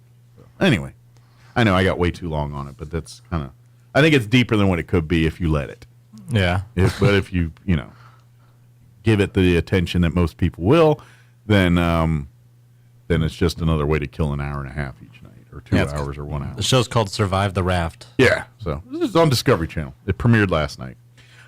Bill Williams, Chavis County Manager's here. He's going to give us an update on last week's county commission meeting and the highlights, the good, the bad, the ugly, all of that. Mostly good and ugly. No, just good. But we'll get the best of that from Bill here in just a minute. Before we do any of that, though, let's go ahead and take a look at your weather and see. I'm going to call this the week of teas. I hope some of the things they say are true, but I feel like they're dangling carrots in front of us. But we'll see. Here's your weather. I'm meteorologist Steve Hamilton with your Pecos Valley weather. Pretty hot today. We'll be in the upper 90s to around 100 and sunshine. Just an isolated shower or thunderstorm around the Carlsbad area. A few clouds overnight and mid-70s on our low. Then we have a slightly better chance of those afternoon showers and thunderstorms coming in on Tuesday with a little bit of humid air coming in from the south. Sunny and our high around 100. That's your latest forecast. I'm meteorologist Steve Hamilton. Thank you, Steve. Currently 78 degrees here in Roswell. Hey, I'm going to call that progress. We're in the 8 o'clock hour, and it's not 80 yet. Little victories. I'm just saying it's a little victory. Usually about this time, it's 80-something already by the time. So today, 78. Humidity is at 40%. That's about average, I guess. Winds out of the south, 5 miles per hour. Sunny today, expect a high of right around 100. Winds will be out of the south, 5 to 15 miles per hour. There is a 10% chance of rain tonight. Don't wait up for it. They say maybe between midnight and 3 in the morning. Winds will be out of the, I can't see it now. My eyes, I get there. South, 5 to 15 miles per hour. But there is only a 10% chance of rain, so don't get too excited. There is a 20% chance of rain for you Tuesday afternoon, mostly sunny and 102. South winds 5 to 15. That is a theme for the rest of the week. I'm hoping at least one of these we get some. Tuesday night, no chance of rain, just cloudy with an overnight low of 73. 20% chance of rain Wednesday afternoon, mostly sunny and 103. South winds at around 5 to 15 miles per hour. No talk of rain Wednesday night, just 73 and partly cloudy. Thursday, a 20% chance at afternoon showers and thunderstorms, mostly sunny and 103. Thursday night, no talk of rain, just an overnight low of 73. Friday, once again, 20% chance of afternoon showers and thunderstorms, mostly sunny and 105. Temps creeping up 1 degree every weekday, too, by the way. And then for the weekend, not so much rain, maybe Sunday, but Saturday, just sunny and 105. A 20% chance for Sunday afternoon. Otherwise, sunny and hot 104. So, I guess, are they going to call this monsoon season now? Now that they put rain chances every day? That doesn't mean it's going to happen, but I guess since it's on there almost every day this week, I guess that's officially monsoon season. So, all right, 8:19. We're going to take a 2-minute break, and then Chaves County Manager Bill Williams will join us. Don't go away. If you recently lost your Medicaid coverage and can't get health insurance from your employer, Be Well NM can help you find health insurance from names you trust for as little as $10 a month. Plus, your first month could be free. Finding health insurance can be confusing, so let the friendly Be Well NM experts help you find the right health insurance for you, your family, and your wallet.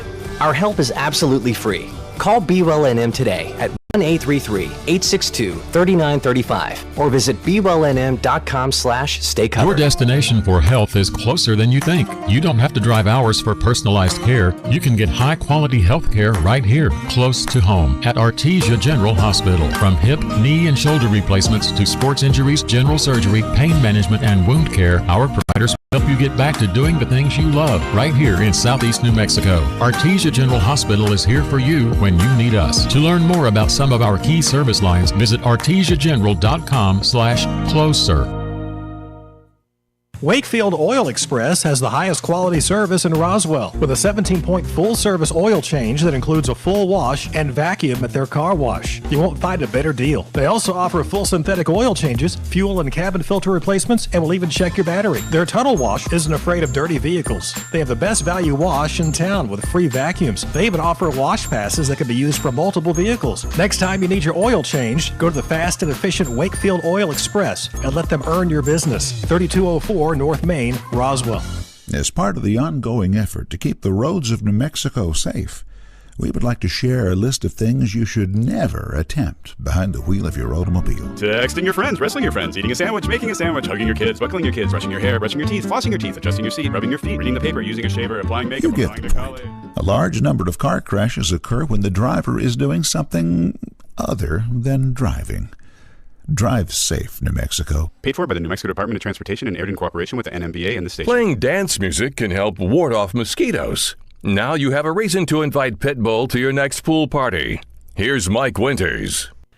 And good morning. It is 21 minutes after 8 o'clock, and joining us in studio this morning, Chaves County Manager Bill Williams back with us. Good morning. Good morning, Mike. How are you? Good. How are you today? So I'm good. I'm anxiously awaiting the rain. Me too. Don't hold your breath, though. Won't do that. Yeah, probably. It's like, I'm glad to see the chances, but I'm not going to, sit my watch by them or anything like that. But we'll see. Maybe we'll get a little rain. Dude, wash your cars. That'll do it. That'll do it every time. If everybody can go and pick your car wash of choice, or whether you get out in the front yard and do it, whatever you do today, do it today or over the week. Maybe odd number license plates on Monday, even on Tuesday, whatever. Yeah, if there's a 2% chance for rain, the 2% of people who wash their cars will get their cars wet. There you go. So the rest of us will still suffer. So let's bump our odds in Vegas up a little bit. Go get your cars washed. Anyway, for folks not familiar, Bill, as the Chaves County Manager, he joins us each month, and usually right around after the commission meets, and gives us highlights and the good, the bad, the ugly of what took place at the county commission meeting, and of course an update and just the pulse of what's going on in the county. What else going on? Yeah. So this time of year, it's a lot of because hence the reason normally they meet the third Thursday of the month, but during the summer, there's other meetings, other workshops and things, so it kind of messes up the calendar. Yeah, we had National Association of County Commissioner Perry and I left, I think, last Thursday, and it goes over the weekend. They finished up on Monday, and we came back. Okay. So that was one reason for pushing the July meeting out, but the other one gives us an extra week to close the books. There you go. Because the official, the budget is technically the interim budget until the final books are closed out. We find out exactly what the last payments were, what the exact revenues were, and then we make it balance. And then they approve the actual final, which is one of the things that Annabelle and her team provided and did for us Thursday. Good deal. So, and for folks that don't know in the financial world and everything, July is kind of January in the calendar. That's the fiscal calendar. And so budgets and everything wrap up in June, and then the new budgets generally start in July. That's why in the spring you see a lot of commission and departments works on how much money each department needs. They kind of do all that in the spring, finalize it here in May and June, and then do the final dotting of the I's and crossing the T's. And right. We close out every work or every purchase order and everything at the end of the year, too, because we don't want to say, well, we have a budget here of $100 for next year for Chaves County, and then we find out we have $100 of purchase orders that are open that we stack on top. Right. So those are all closed and reevaluated and reopened in the new year. So, okay. So we make sure that we all right, totally close everything out, make sure everything is starting from zero, I guess you'd say, and working your way up to that basically real number. If you're in your home budget, balance out the checkbook, making sure everything's the ledgers match exactly on each side, and every dollar that went out is accounted for, and every dollar coming in is accounted. If you still have commitments to somebody for $50 and you do your budget for next month and you only have $50 to spend, there's a little problem. Sure. So that's what we do. We make sure that we account for the previous needs and the new needs, and make sure it all rolls in and zero, like say, essentially start from zero, and we know exactly how much we spend each year. It's not sexy, it's not fun, but it's the necessary business of doing, being good stewards of the money and doing what the will of the people want for the county. Right. So. And they do a great job of that. Our finance department is second to none. We're really fortunate there. So. Well, if you notice, and this is something I always like to point out, particularly in a state like New Mexico, every year you always see stuff in the news about a certain city or certain municipality having financial issues, the budget was screwed up, and then Santa Fe has to come in, swoop in, and quote, air quotes, save the day. when usually they're the problem.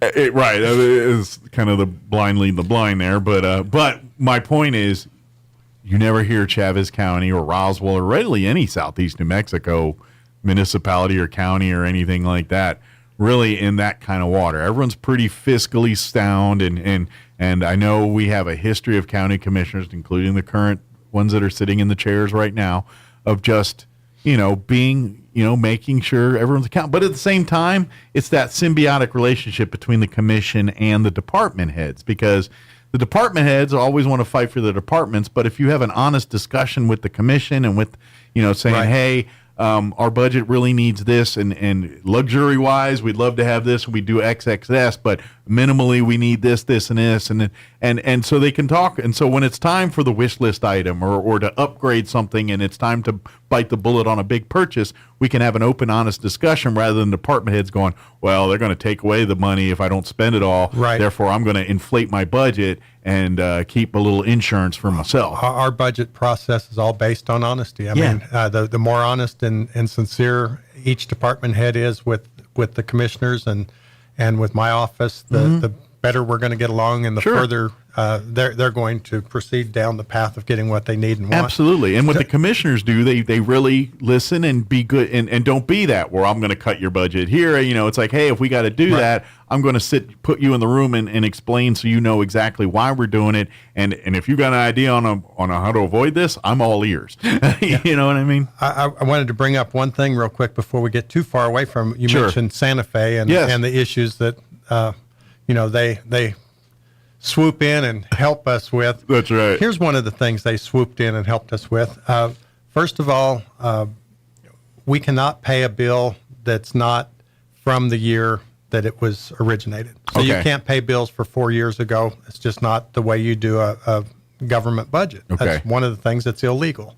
We cannot do that. Because that, again, opens up for someone to move money around or do something nefarious with it. Yeah. Exactly. And so the state of New Mexico passed in the legislation something they call the Laws of 2023. Okay. Which is a way for them to shore up their mismanagement of the state health care system. This has been faltering for quite some time. I believe it's $115 million in the red. And so they just had the legislature pass a bill, but it doesn't change the statute. It's still illegal. It says, yes, you can send a bill out to all these people to make this thing whole.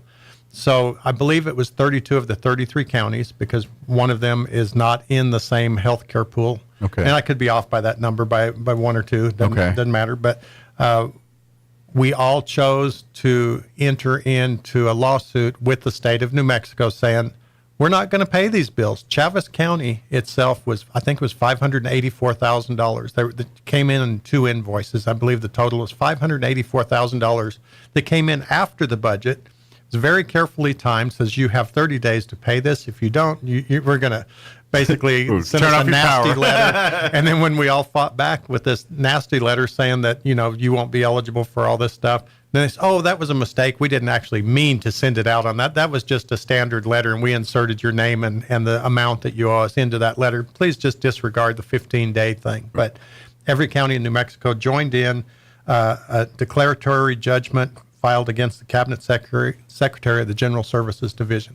I think the city of Roswell was $1.4 million, because this is municipalities and counties, anyone that's involved in the public government that's in the healthcare system. Gotcha. So anyway, they're trying to shore this up and let's just say it's okay and send them a bill and see what happens. Change the rules to suit our needs. They're probably still going to get their money, but they're going to have to do it, the correct way. They expect us to follow the law and procurement. What's good for the goose is good for the gander. You can't just send us a bill and expect us to say, oh, well, it's you guys, so we're going to do it. Sure. So we joined in the lawsuit, like I say, with almost every other county in the state, every county that's a part of the healthcare system. So that was one of the things we did. And like I said, I didn't want to get too far away from talking about that before. Because it is all related to exactly what we're talking about here with finances and really funding and do as I say, not as I do mentality that it seems higher forms of government love to put down on lesser forms or smaller forms of government. So we started out our county commission meeting with a couple of really fun things. We try to do our proclamations right up front. We approve the minutes and that sort of thing. Then we go into recognition of people within our community. And we had 2 proclamations last Thursday that were really good. One of them was for Sally Anderson. Of course, she's lived here since the 70s when her husband was in the Artist in Residence program. Subsequently, he passed away. She married Donald Anderson, and they built that program out over the last 50 years. Everyone's aware of the Anderson Museum and the Artist in Residence program. Beautiful facilities. And, Sally is going to be doing some things a little bit different in her life. She's trying to get a little closer to her kids, and will be here.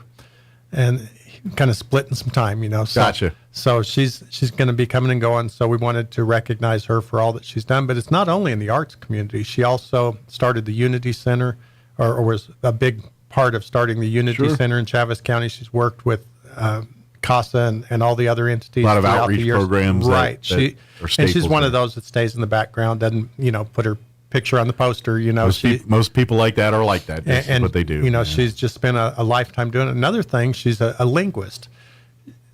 She was concerned in the early 80s, about the time that I met her, that the Navajo language was being lost. And so she went back and got her master's degree in, I'm probably not 100% correct on this, in linguistics.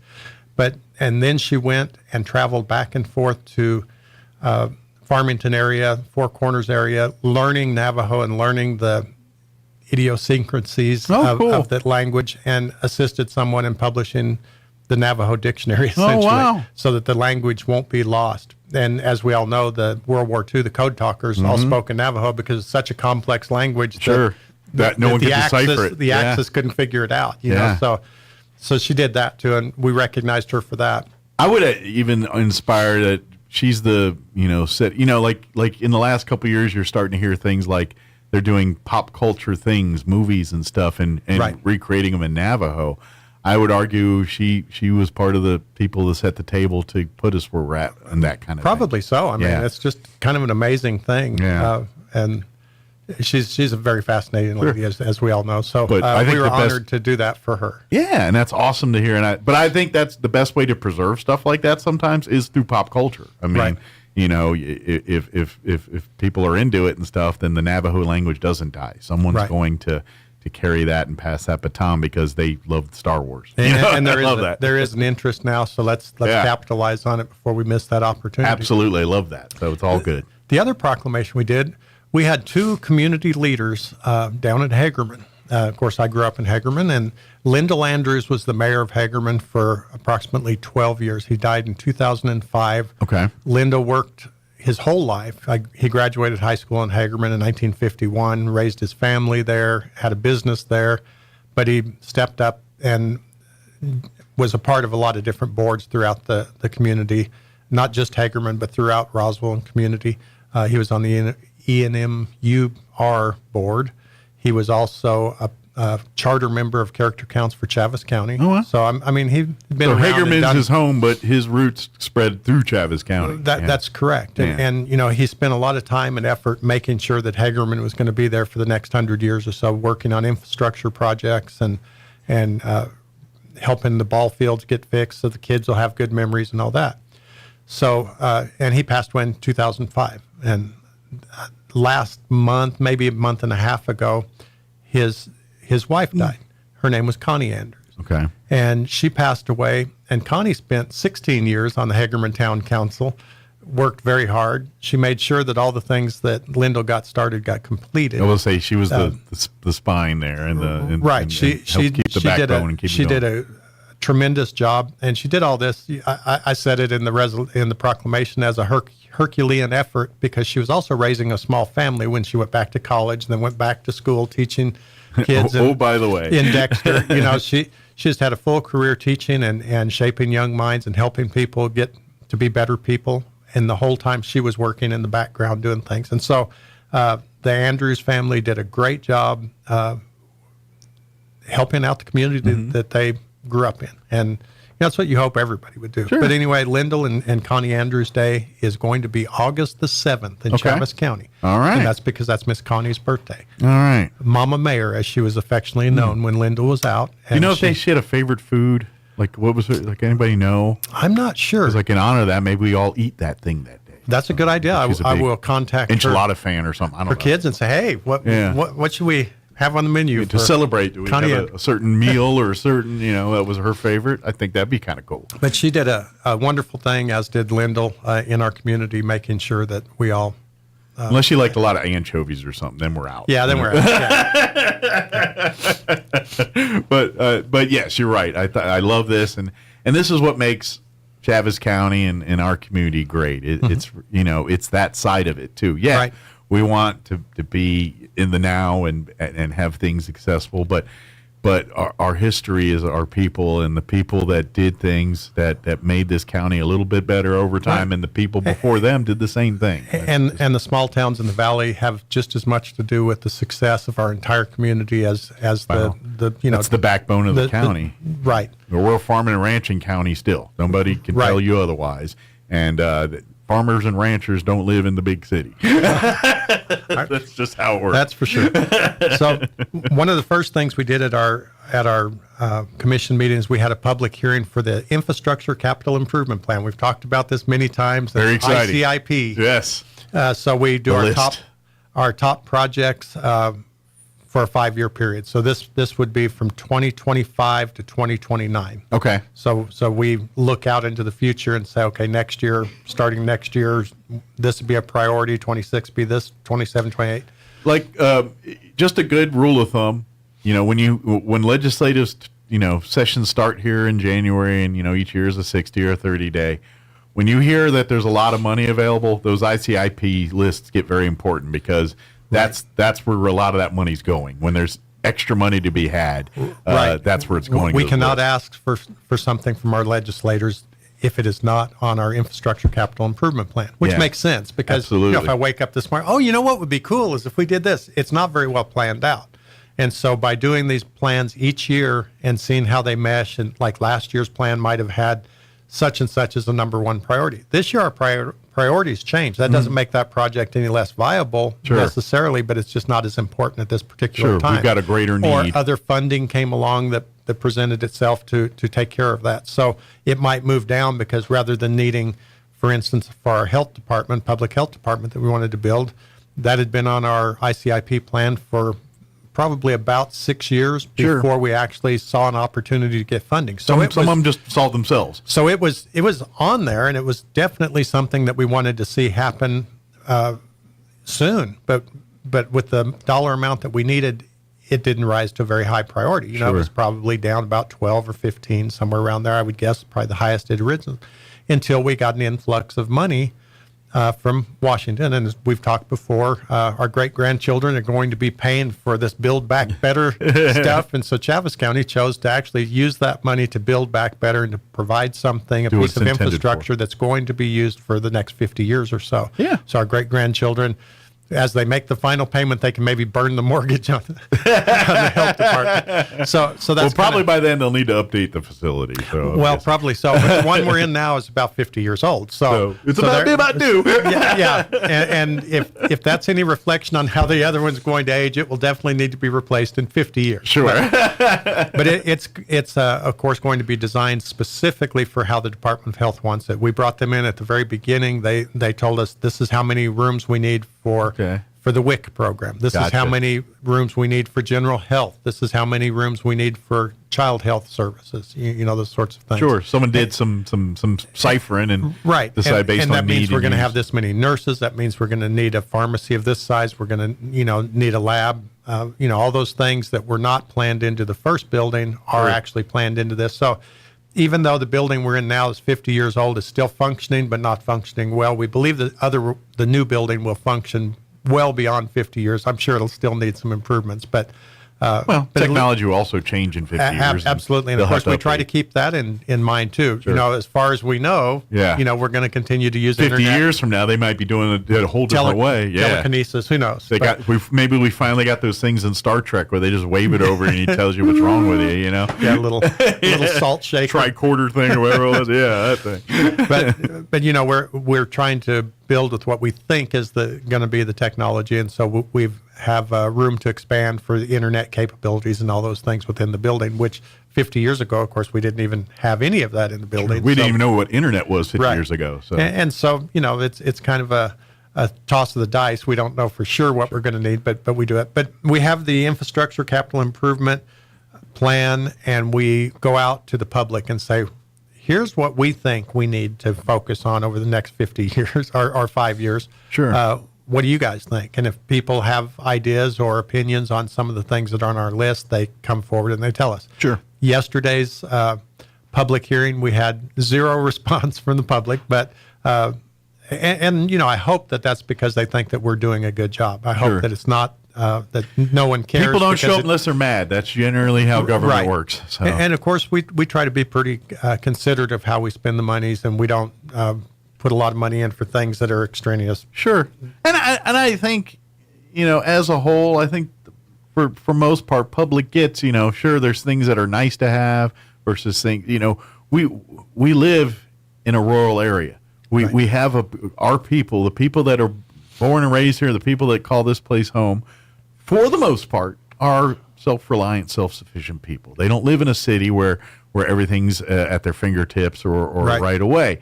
They're used to providing for themselves or providing for their family. So I think if you have that mindset to begin with, you're going to be a little bit more understanding on, okay, I'm not a big fan of spending money here, but I understand the need. Right. And so whereas someone if you have the ideology of or push a button, things appear to me, then you don't care how the sausage is it's not going to work. Yeah. Yeah. So we have a variety of projects. So we have building projects, whether it's just remodeling, repairing buildings or the areas around the buildings, infrastructure, whether it's things for the sheriff's department. For instance, we took the sheriff's department's number one priority on the list they turned in was for a command vehicle. Okay. And Under Sheriff Charles Eastless was there Thursday, and he told us that they had actually done a lot of repairs to their old command vehicle, so he felt that they probably wanted to go ahead and change that. Okay. So, they can milk that one for a little bit longer. We took the number 5 priority overall for the county was the sheriff's department new command vehicle. Okay. And after Under Sheriff Eastless told us that he felt that was not as big of an issue as just getting more patrol vehicles. Gotcha. So we swapped those out. Makes sense. So we put the patrol vehicles in as number 5 for the county's list.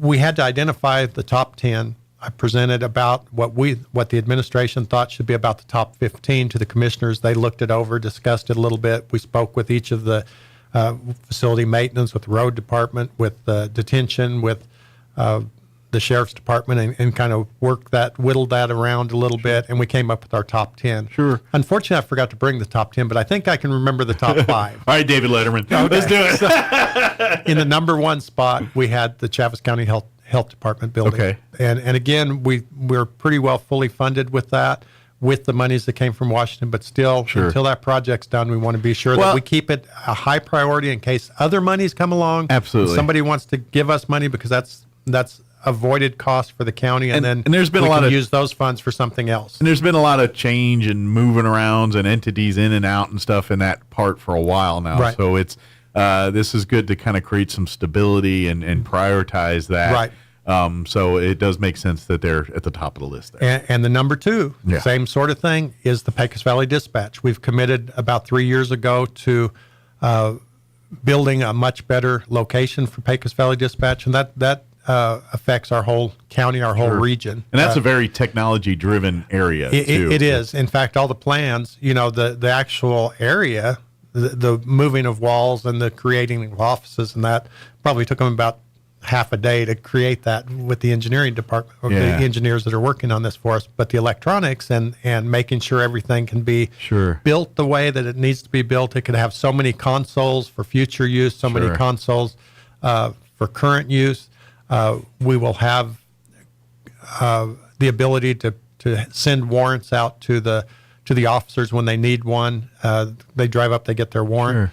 It'll be through a kind of a vacuum tube system like you have at the bank. Cool. So it'll be a TV monitor so they can see exactly who they're talking to, and then they can exchange paper. I like putting things in tubes and watching it shoot up stuff. That's a very satisfying thing to watch. It's so much fun. So the paperwork and stuff will all be secure that way. So that's number 2. Number 3 is kind of one that I was just talking about, how the health department moved up from probably 12 or 15 almost overnight to a number 1 priority. Sure.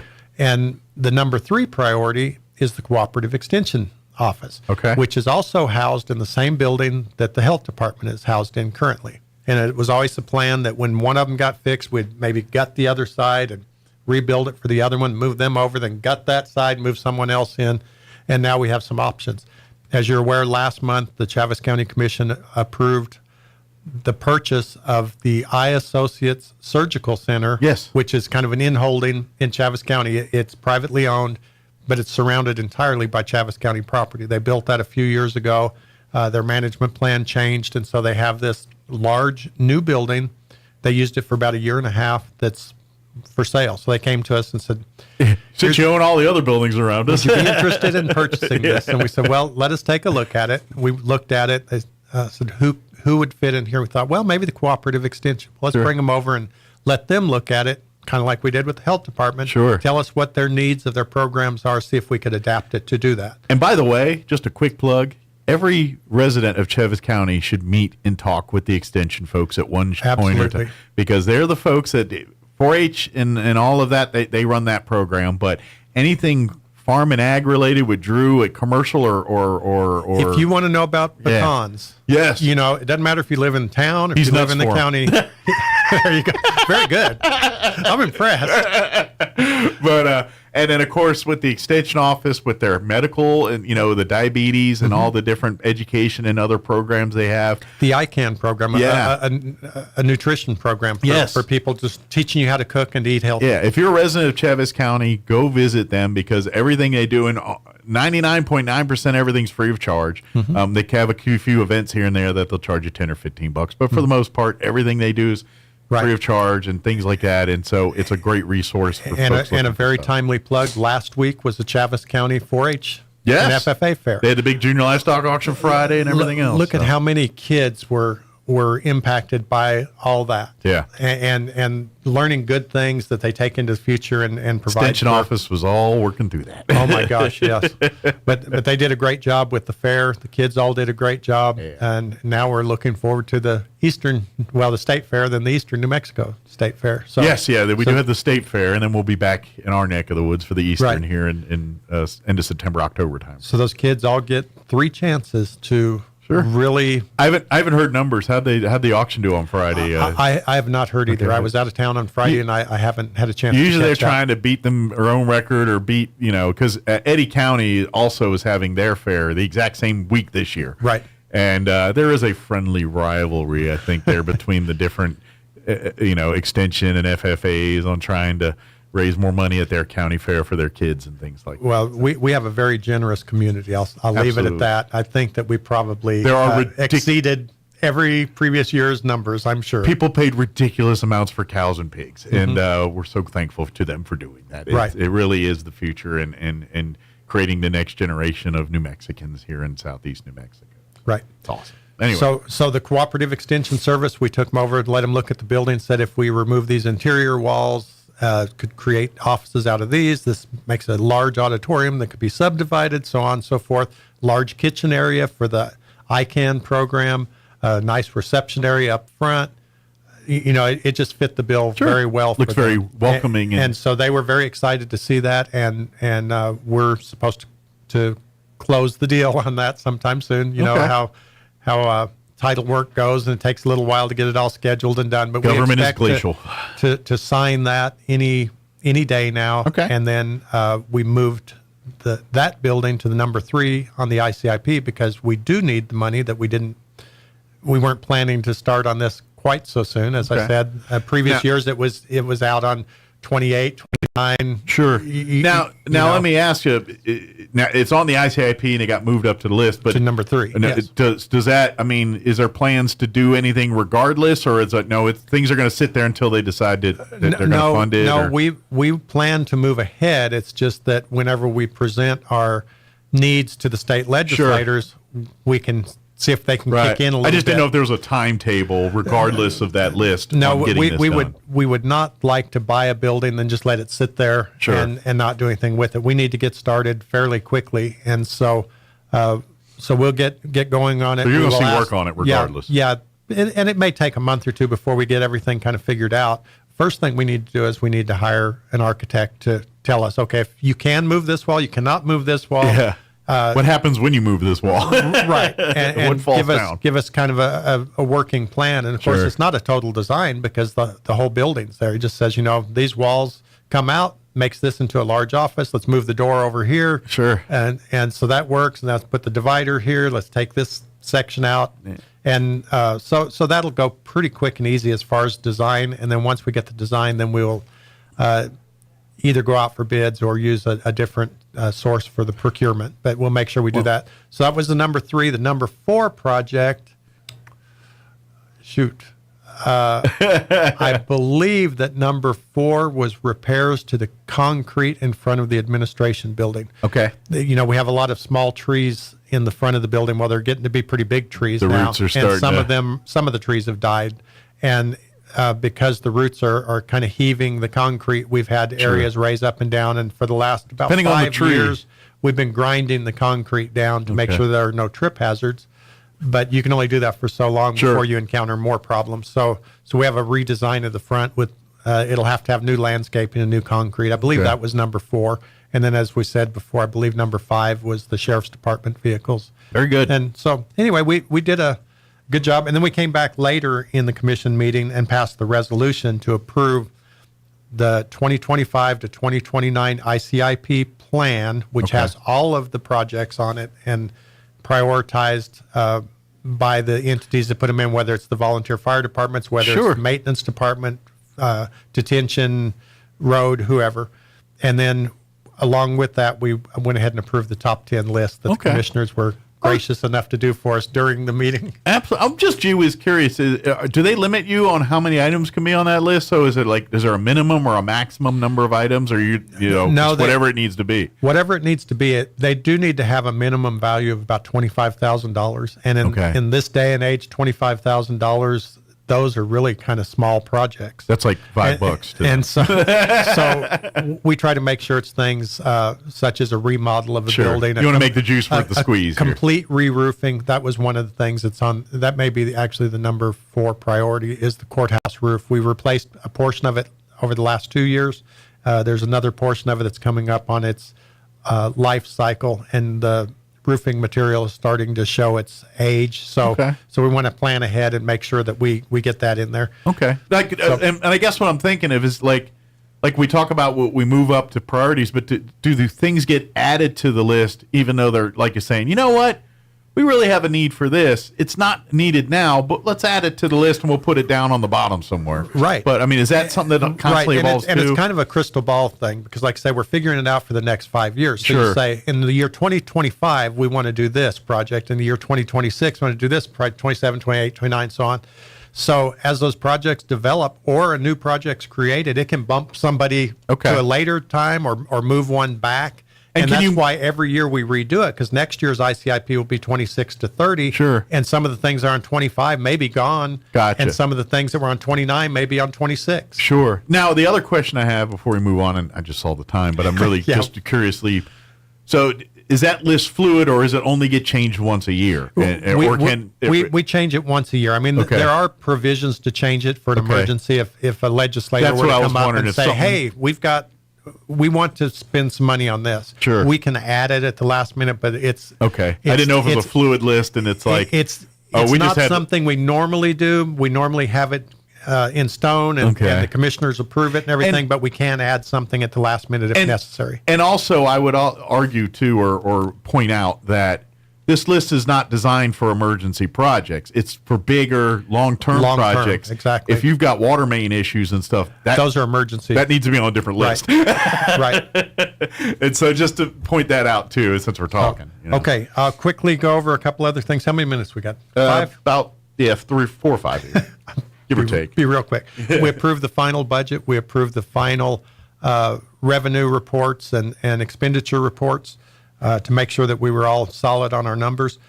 We passed a resolution opposing the listing of the Dunes sagebrush lizard as an endangered species. We went through this whole battle, same as we did with the prairie chicken, which, by the way, last Monday, about a month and a half ago, the Senate, in Senate Joint Resolution number 9, said, and this is Congress, who can't agree on anything, said that the lesser prairie chicken and the long-eared, nose-tailed bat or something in the Midwest should have never been listed as endangered species. These are games that they're weaponized. Nice. The Endangered Species Act.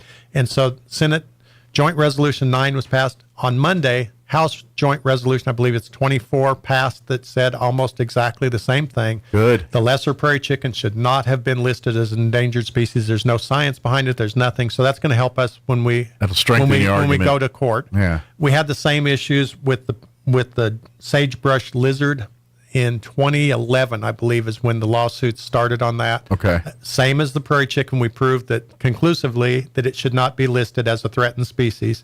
And here we are back a few years later, and we're trying to list it as an endangered species. There's all kinds of issues with that, like mescalero sands, for instance, would be part of the critical habitat. There was some study that it only nests on a certain size grain of sand. And it has to be a medium grain or whatever it was. And I don't know if that's still in this go-round's information, if you want to call it that, from the Fish and Wildlife Service.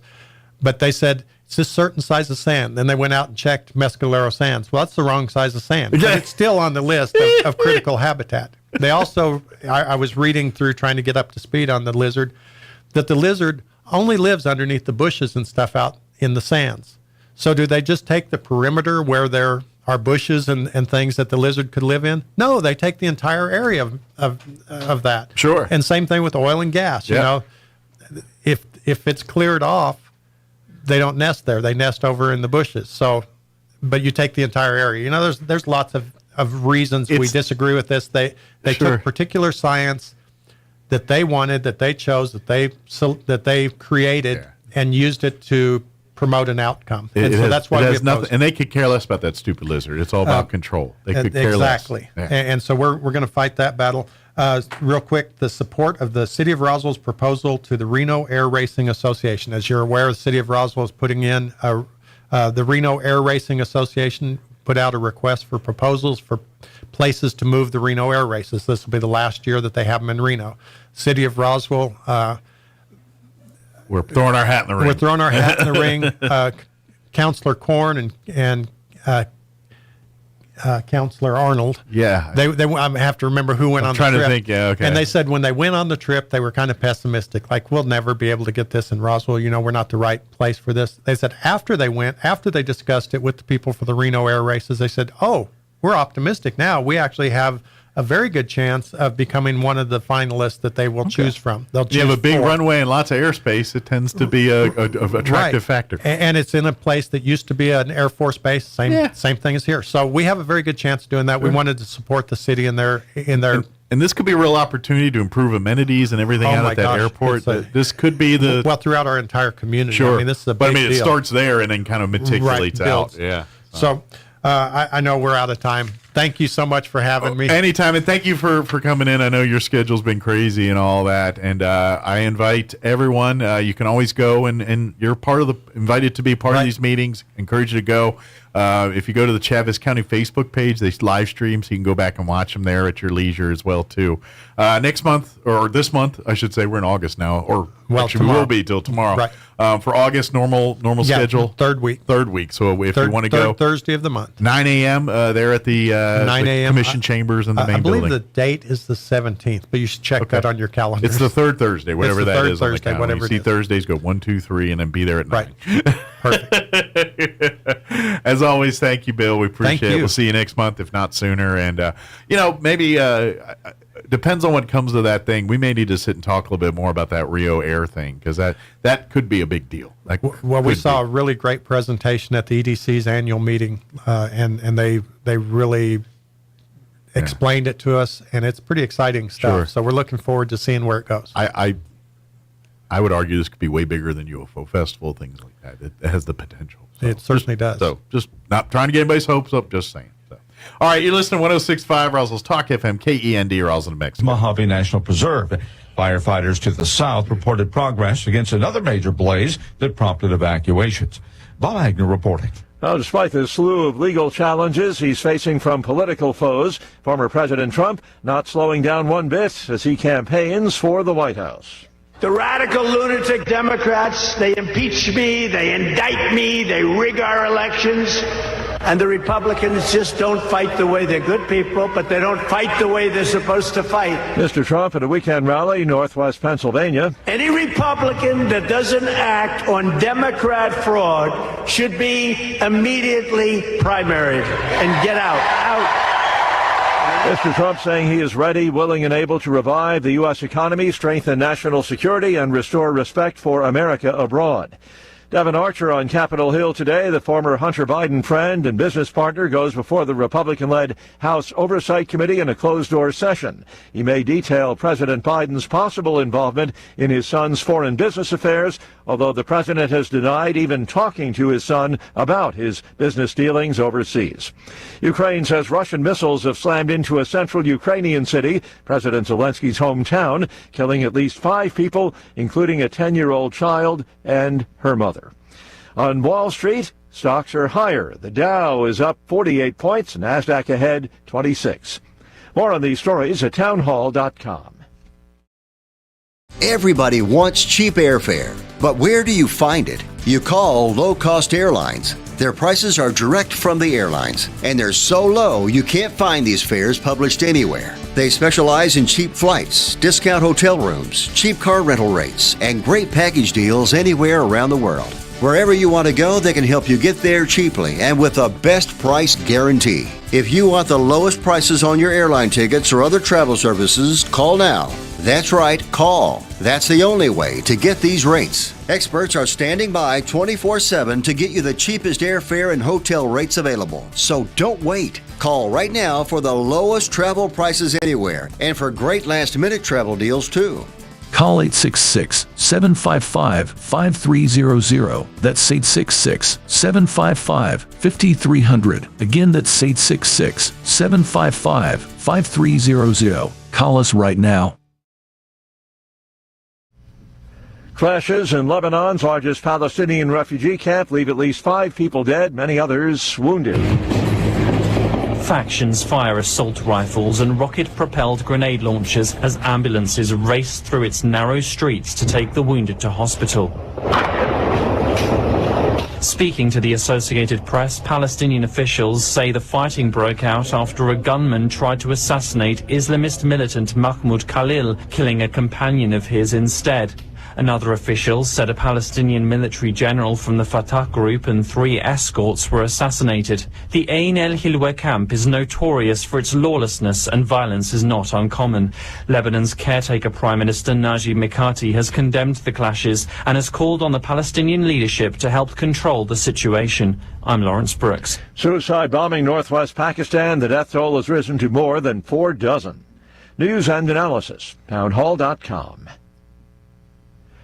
A New Hampshire woman and her daughter have apparently been kidnapped while helping the impoverished in Haiti. The news comes from their charitable organization, El Roi Haiti, which reports that Alix Dorsainville, a nurse, and her daughter were snatched from the ministry's campus in the capital, Port-au-Prince. They are the wife and child of the organization's director. The U.S. State Department says it's aware of the reports and is staying in contact with Haitian authorities. It notes that kidnappings have been on the rise for the purpose of collecting ransom money. The U.S. has also issued a do not travel advisory for Haiti and has ordered non-emergency personnel to leave the island. I'm Jackie Quinn. It's an 8-month high for gas prices. National average now at $3.75 a gallon. No relief in sight as OPEC cuts output and the U.S. doesn't step up production of crude oil.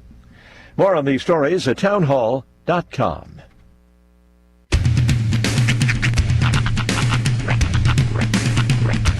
What in the wide, wide world of sports is going on here?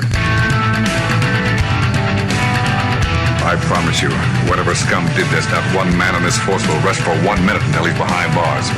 Now let's grab a bite to eat. Yeah, come on. I feel the hot wind on my shoulder and the touch of a world that is older. I hit the switch and check the number. I leave it on and then I slumber. I hear the rhythm ringing through it. Flamenco guitar and cumbia music. I hear the talking of the DJ. The devil said, what does he say? I'm on a Mexican radio. I'm on a Mexican radio. Broadcasting live from high atop the J.P. White Building in downtown Roswell, New Mexico. It's Mornings with Mike Winters on 106.5 Roswell's Talk FM. Is that what I sound like when I talk? Now, here's your host, Mike Winters. And good morning. It is 6 minutes after 9 o'clock. Welcome to hour number 3. Tres inviernos. Of Mornings with Mike Winters, right here on 106.5 Roswell Talk FM. Happy Monday, everybody. I can't do that any differently. I do it like the same time every single time. The Tres inviernos? Yeah. Yes. Well, one of these days, I might mess you up and do hour number 3. Oh, yeah? Then you'll have to play the game, too, like Sean and I. But anyway, welcome to hour number 3. Hope all of you are having a great day. Had a great weekend. I did. Enjoyed yourself. Good. Yeah. So, another place I went to in Albuquerque is this place called New Games Plus, or New Game Plus. Okay. And it's the Gamers Anonymous. It's this video game store called Gamers Anonymous. Okay, so it's video games, not just like Magic and Dungeons and Dragons and stuff. Video games. Yeah. Right. Yeah, pretty much. Okay. And they sell like retro games and stuff. And the owner, I think he's the owner. He actually knows what he's doing. Like he's been like that. Well, you say that. This guy actually knows what he's doing. Well, because this store has been, I don't know if he's had it that long, but this store has been around like since I was a little kid. Okay. You know, but now the guy who owns it now is also doing a New Game Plus, which is a gaming lounge. Okay. And it's actually a brilliant idea. Okay. Because it's you go in there, you pay money for like the time allotted, and then you just spend it playing like whatever's available. You know, he's got like every game you can possibly think of, and you just spend it. So is it like an arcade? Kind of. Okay. Yeah, like he makes it look like an arcade in there. Okay. He's got like he's got arcades in there but too. It's more like PlayStation and Xbox and I'm guessing PC games. Yeah. Okay. There's PC games.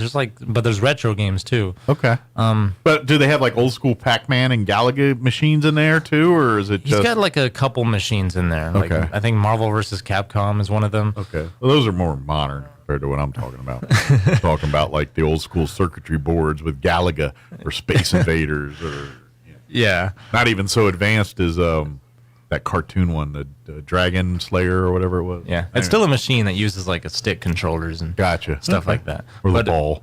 Yeah, but it's mostly just screens and stuff, and you just he's even got a projector, and it's really nice because it's like darkly, dimly lit in there with like neon lights everywhere. So it's just super vibe. super Do you do comfortable. food stuff too, like snacks and whatnot? Yeah, Okay. he's got little snack bar kind of thing. Yeah. Nice. Yeah, so it's basically like Planet Fitness. You know, you pay for your time there, and you just do whatever you want. So it's like a membership. So Yeah, like, could you like say I pay $20 a month and I walk in here and play as long as I want to? There's a pass, I think. Okay. So as long as you pay your whatever dollars a month, as you can go in there and play any game you want to, as long as I imagine there's probably put time limits to allow others to a chance to play too. But in theory, you're not feeding it quarters every 15 seconds. You're just playing. Yeah, there used to be a bigger one called Golden Gun Gaming, but it's not there anymore. Okay. Well, it's one of those things where it's all about the marketing, because it's a lot of fun and a lot of people enjoy it, but it's still a niche market. Like people have to, I want to go game, and if they, and depending on what they have at their house, you know what I mean? Because gamers, that they will go and stay in their underpants and play for 12 hours at a stretch. Yes. And I don't know if they're able to do that in a place like this. So if they, so you got to lure them out of their dungeons to come and play in your place. People will show up to like places in their pajamas. Yeah. Man, they're and that's where I'm wondering. And so, but I'm glad. I hope it takes off, because that's the problem with game places and stuff like that. They're cool and you're allowed to like them, but they're very niche, because most people either have their own little games they play. There's not a mass market of people that do nothing but go play gaming and game tournaments and stuff like that. I don't think there's enough in the population to make it mainstream enough. Yeah. But that being said, I hope the people that are into it support it, and they've got a good crowd in there every time, because if you like that kind of thing and you want it, you've got to support it to make it happen. It's not like Walmart, where it's going to show up, and whether you support it or not, it'll probably just fine. Yeah, it's a small business. This is a place where if you want it, you better make sure you go above and beyond to being there and supporting it and doing it, because if you want it there, you got to be passionate enough to support it. Not just there, but the Gamers Anonymous store he has too, where he does a great job of making it comfortable. Sure. In there, like he's got all this like decor everywhere. Sure. I think he lets his cats. He has a cat just kind of walking around the store and stuff. Okay. It's like a super friendly place. Well, cool. Well, hopefully the guy makes a go of it and keeps it running. Like he keeps like all the old like manuals of stuff too of games that. So he hits the nostalgic side. Collector guys too. Yeah. Guys that love the days of blowing on their Nintendo and all that kind of stuff. Yeah. Well, because back in the day, that kind of place had, back when they still had the demos of stuff you'd find at Target or Walmart and stuff. He would have that. Why do you think everybody's so good at Mario Brothers? Because that was the demo game for Nintendo, and it came with the game, and so Duck Hunt only was fun for about 10 minutes, and then you're like, I want to. Quest and whatnot. But just the fact that there's a lounge there for games, like we don't even have a lounge period here in Roswell. I know they tried a couple of times or variations of it, and I know but like they just really a drinking lounge or anything like that. It's just what we're sorely missing here in town. There you go. You need a gaming bar. Yeah. Because back in the day you had your bars, but most of them you have your sports bars. Start a gaming bar. And get enough audience in there, and so they go and drink beer and do what a bar does. Yeah. But instead of having pool tables and shuffleboard and darts, you got games of Magic or a computer game tournament going on for some PlayStation deal or something. Yeah. So, it's just technology. I'd like to. Yeah. I'd like to start something like that here. If there's enough people around that would do that kind of thing, I think it could take off. But then you'd have to make it. And again, it's not so much about the games. People will come for the games, but you got to make it a place you want to hang out in. And that's anybody, whether there's someone who's not a gamer but kind of likes to play games. But you know what I mean? Like people are like, I'm not that nerdy. I'm not going to spend. To get the casuals to kind of want to spend there, you got to make it. Actually, there's a room in the back of New Game Plus. Yeah. That I can only describe as your dad's living room den from the 80s. Like, because there's a big like CRT TV. Nice. Posters of Alf everywhere or whatever. Okay. Like your Super Nintendo on there, and it just looks like it's carpeted and sure. Shag carpet, probably 80s shag, not 70s shag, but more of an 80s, more modern shag.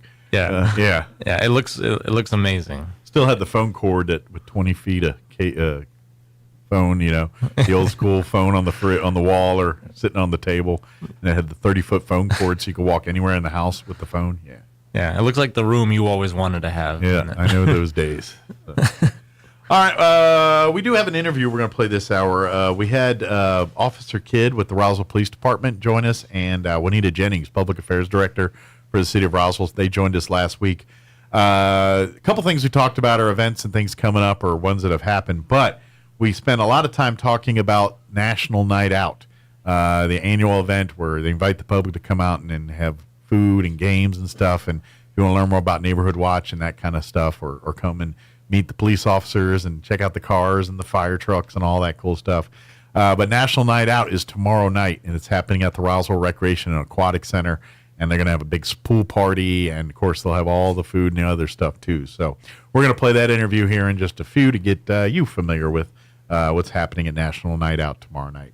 Before we do that, though, let's go ahead and get you up to date on the weather. I'm meteorologist Steve Hamilton with your Pecos Valley weather. Pretty hot today. We'll be in the upper 90s to around 100, and sunshine, just an isolated shower or thunderstorm around the Carlsbad area. A few clouds overnight and mid-70s on our low. Then we have a slightly better chance of those afternoon showers and thunderstorms coming in on Tuesday, with a little bit of humid air coming in from the south. Sunny and our high around 100. That's your latest forecast. I'm meteorologist Steve Hamilton. Thank you, Steve. Currently 84 degrees here in Roswell. Humidity is at 36% with winds out of the south at 12 miles per hour. They're going to tease you all week with this rain stuff. We'll see. Mostly sunny today. Expect highs near 100. South winds 10 to 15 miles per hour. There is a slight chance, 10% chance of thunderstorms, mainly between midnight and 3 a.m. overnight tonight. Mostly cloudy with an overnight low of 74. Tuesday, we're looking at a 20% chance for afternoon showers and thunderstorms tomorrow. Mostly sunny with a high of 102. Tuesday night, we're looking at mostly cloudy skies, overnight low of 77. 20% chance for afternoon showers on Wednesday. Mostly sunny and a high of 103 otherwise. Partly cloudy and 73 Wednesday night for an overnight low. Thursday, we're looking at a 20% chance at afternoon showers, mostly sunny and 103. Friday, we're looking at a 20% chance at afternoon showers with a high of 105.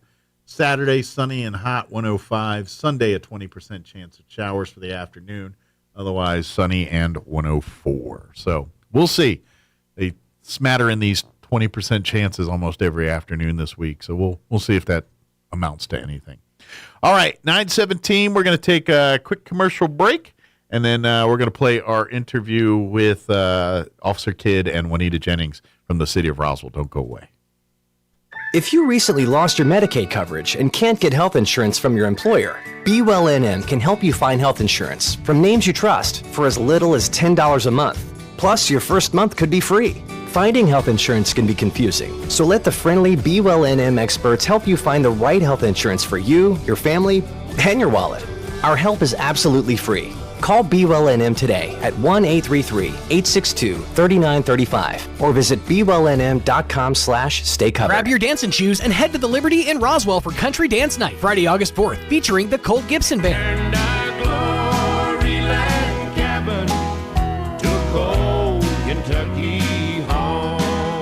With special guest, Fabian Romero. Doors open at 6. Show starts at 7:30. I don't want your love forever. I just need you for tonight. Get tickets at thelibertyinc.com. Don't miss Country Dance Night with the Colt Gibson Band. Friday, August 4th, 6 p.m. at the Liberty in Roswell.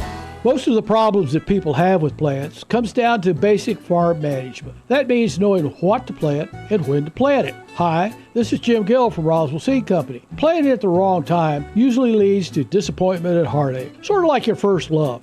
But planting at the right moment puts Mother Nature on your side, and that makes growing things easier and a whole lot more fun. So before you plant anything, come to see us at Roswell Seed, or just give it a try and hope for the best. It gives me a chance to say, I told you so. You are 13.8% more likely to die on your birthday. Think about that the next time you want to celebrate your birthday month. Here's Mike Winters.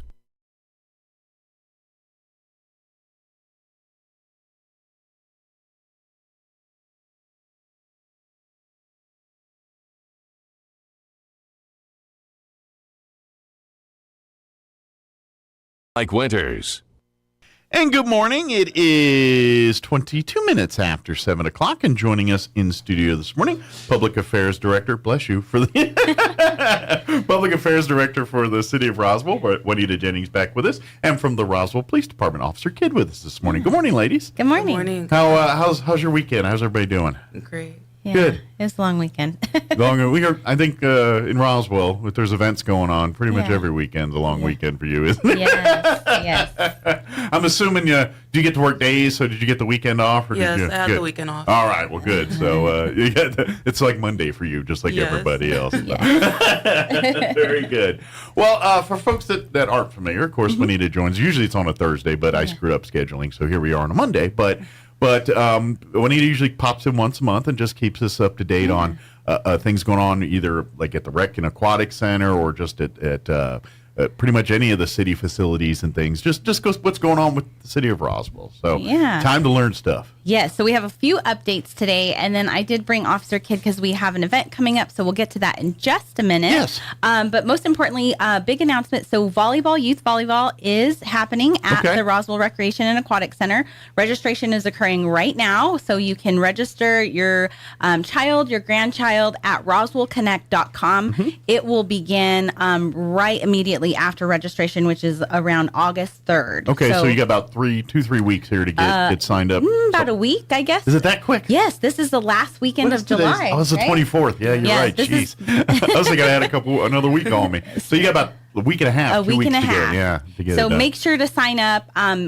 Pretty much all ages to register, starting at 6 years old, 6, 7. Okay. And then just go to RoswellConnect.com. You can find all of the information. If you haven't signed up for the new program, you can do that as well. So a membership rate, and then there's just so many different activities that you can take part in. Youth basketball will be coming back as well. Excellent. And so all of that information is at RoswellConnect.com. Yeah, don't forget, RoswellConnect.com is your website for anything when you want to do recreation side of the city.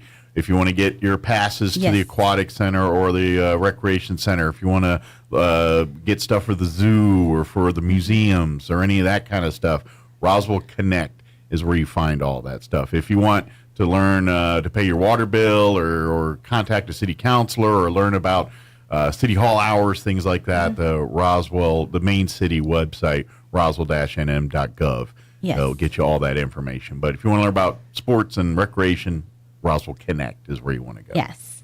And then another big announcement, the Roswell Convention Center fees have been reduced by 50%. Awesome. So if you are looking to host an event, whether that's a baby shower, a wedding, a quinceañera, a conference, you can rent the facility starting at $125. Okay. And it goes up to $1,200. Depending on how much of the building you need and use. Correct. Yeah. And the other great thing about it is it's 50% off of that for local nonprofits and charitable organizations that will be giving back to the community. Awesome. So folks that want to, been using the convention center for, things like pancakes and stuff over the years, come on back. They've got the fees down to where you can actually, do your nonprofit work. Here's the other great thing about it.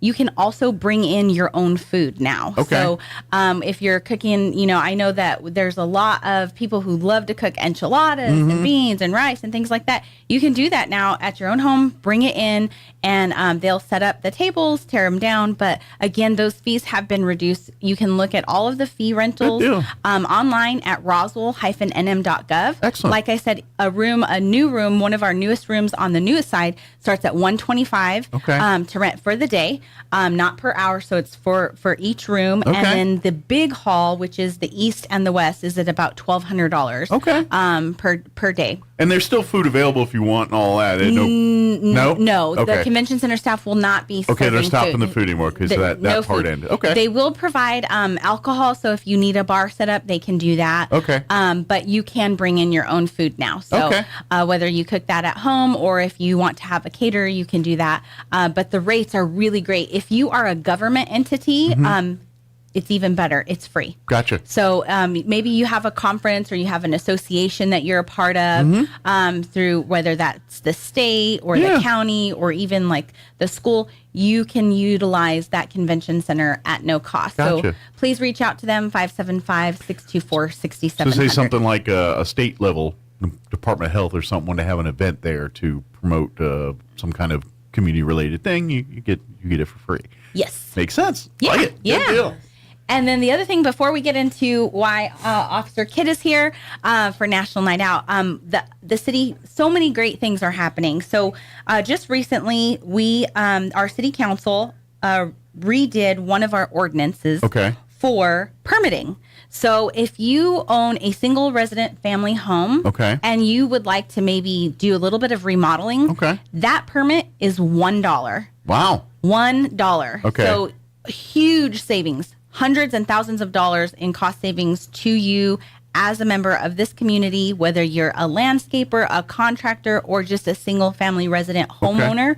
That could be maybe updating your fencing. It could be doing a carport. It could be a pool deck. It could be building a gazebo or something. Gazebo, plumbing, electrical, anything like that. So make sure you stop by our community development office. They have moved recently, so they're now at 515 North Main Street, which is that big SunWest building. Yeah. Don't worry, if you go to City Hall, they'll tell you the right place. But you save yourself a trip. Just go to the SunWest building, or some know it as the Bank of America building, but whatever, the big red and white blue building downtown. Yes, so it's $1. So $1 for the first initial application for whether, again, remodeling, fencing, plumbing, electrical. Huge savings for those that are, building homes here in Roswell. Absolutely. So please take advantage of it. You can find more information about the program. It's called our fee abatement program, $1 permits. There is a limited time offer on it, so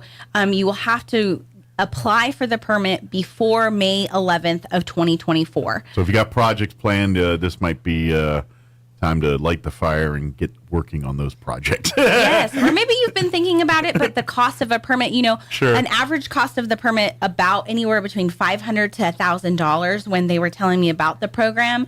And now it's $1. What a great savings for you if you've been thinking about maybe remodeling a bathroom and you need to get an electrical permit and then you need to get a plumbing permit. Sure. It's $1. Absolutely. And I'm thinking, too, businesses that do this kind of work might want to market that a little bit. Yes. Now's the time to get that work done in your home and all that. So it's a good deal. Take advantage of it. Yeah. Or if you're a builder, if you have a construction company or are building, what a cost savings to you as well. So. Absolutely. Yeah. We got enough.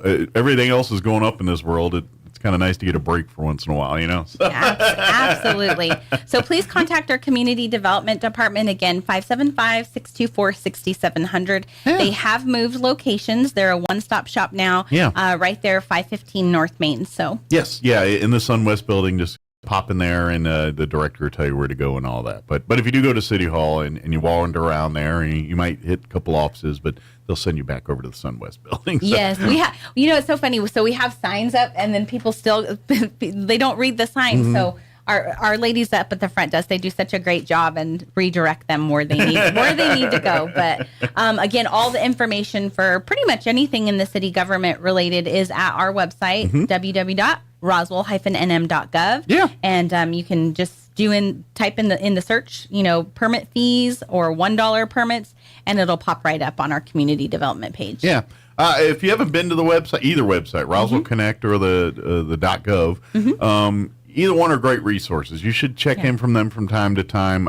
At the city's .gov website there, they have the calendar of events. So if you want to know when meetings are, or even if you want links to past meetings, all of that is at that website. So if you want to see the city council meeting from this past month or 2 months ago, that's where you go to find that kind of stuff. Yeah. But everything, or employment, if you're looking for, there's lots of employment opportunities through the city, probably through the RPD and many other city departments. Yeah. Through that website, that's where you're going to navigate through that. But if you want to get your season passes for the aquatic center or for the recreation center, if you want to sign up for volleyball or any of the fall sports here, or when brews at the zoos and things like that happen, Roswell Connect is where you want to go to get information and to sign up for that kind of stuff. UFO Festival, even some of the stuff there during that time, that's city sponsored. That's usually through there too. So Roswell Connect's a good one especially if you got kids and stuff and want to get them involved.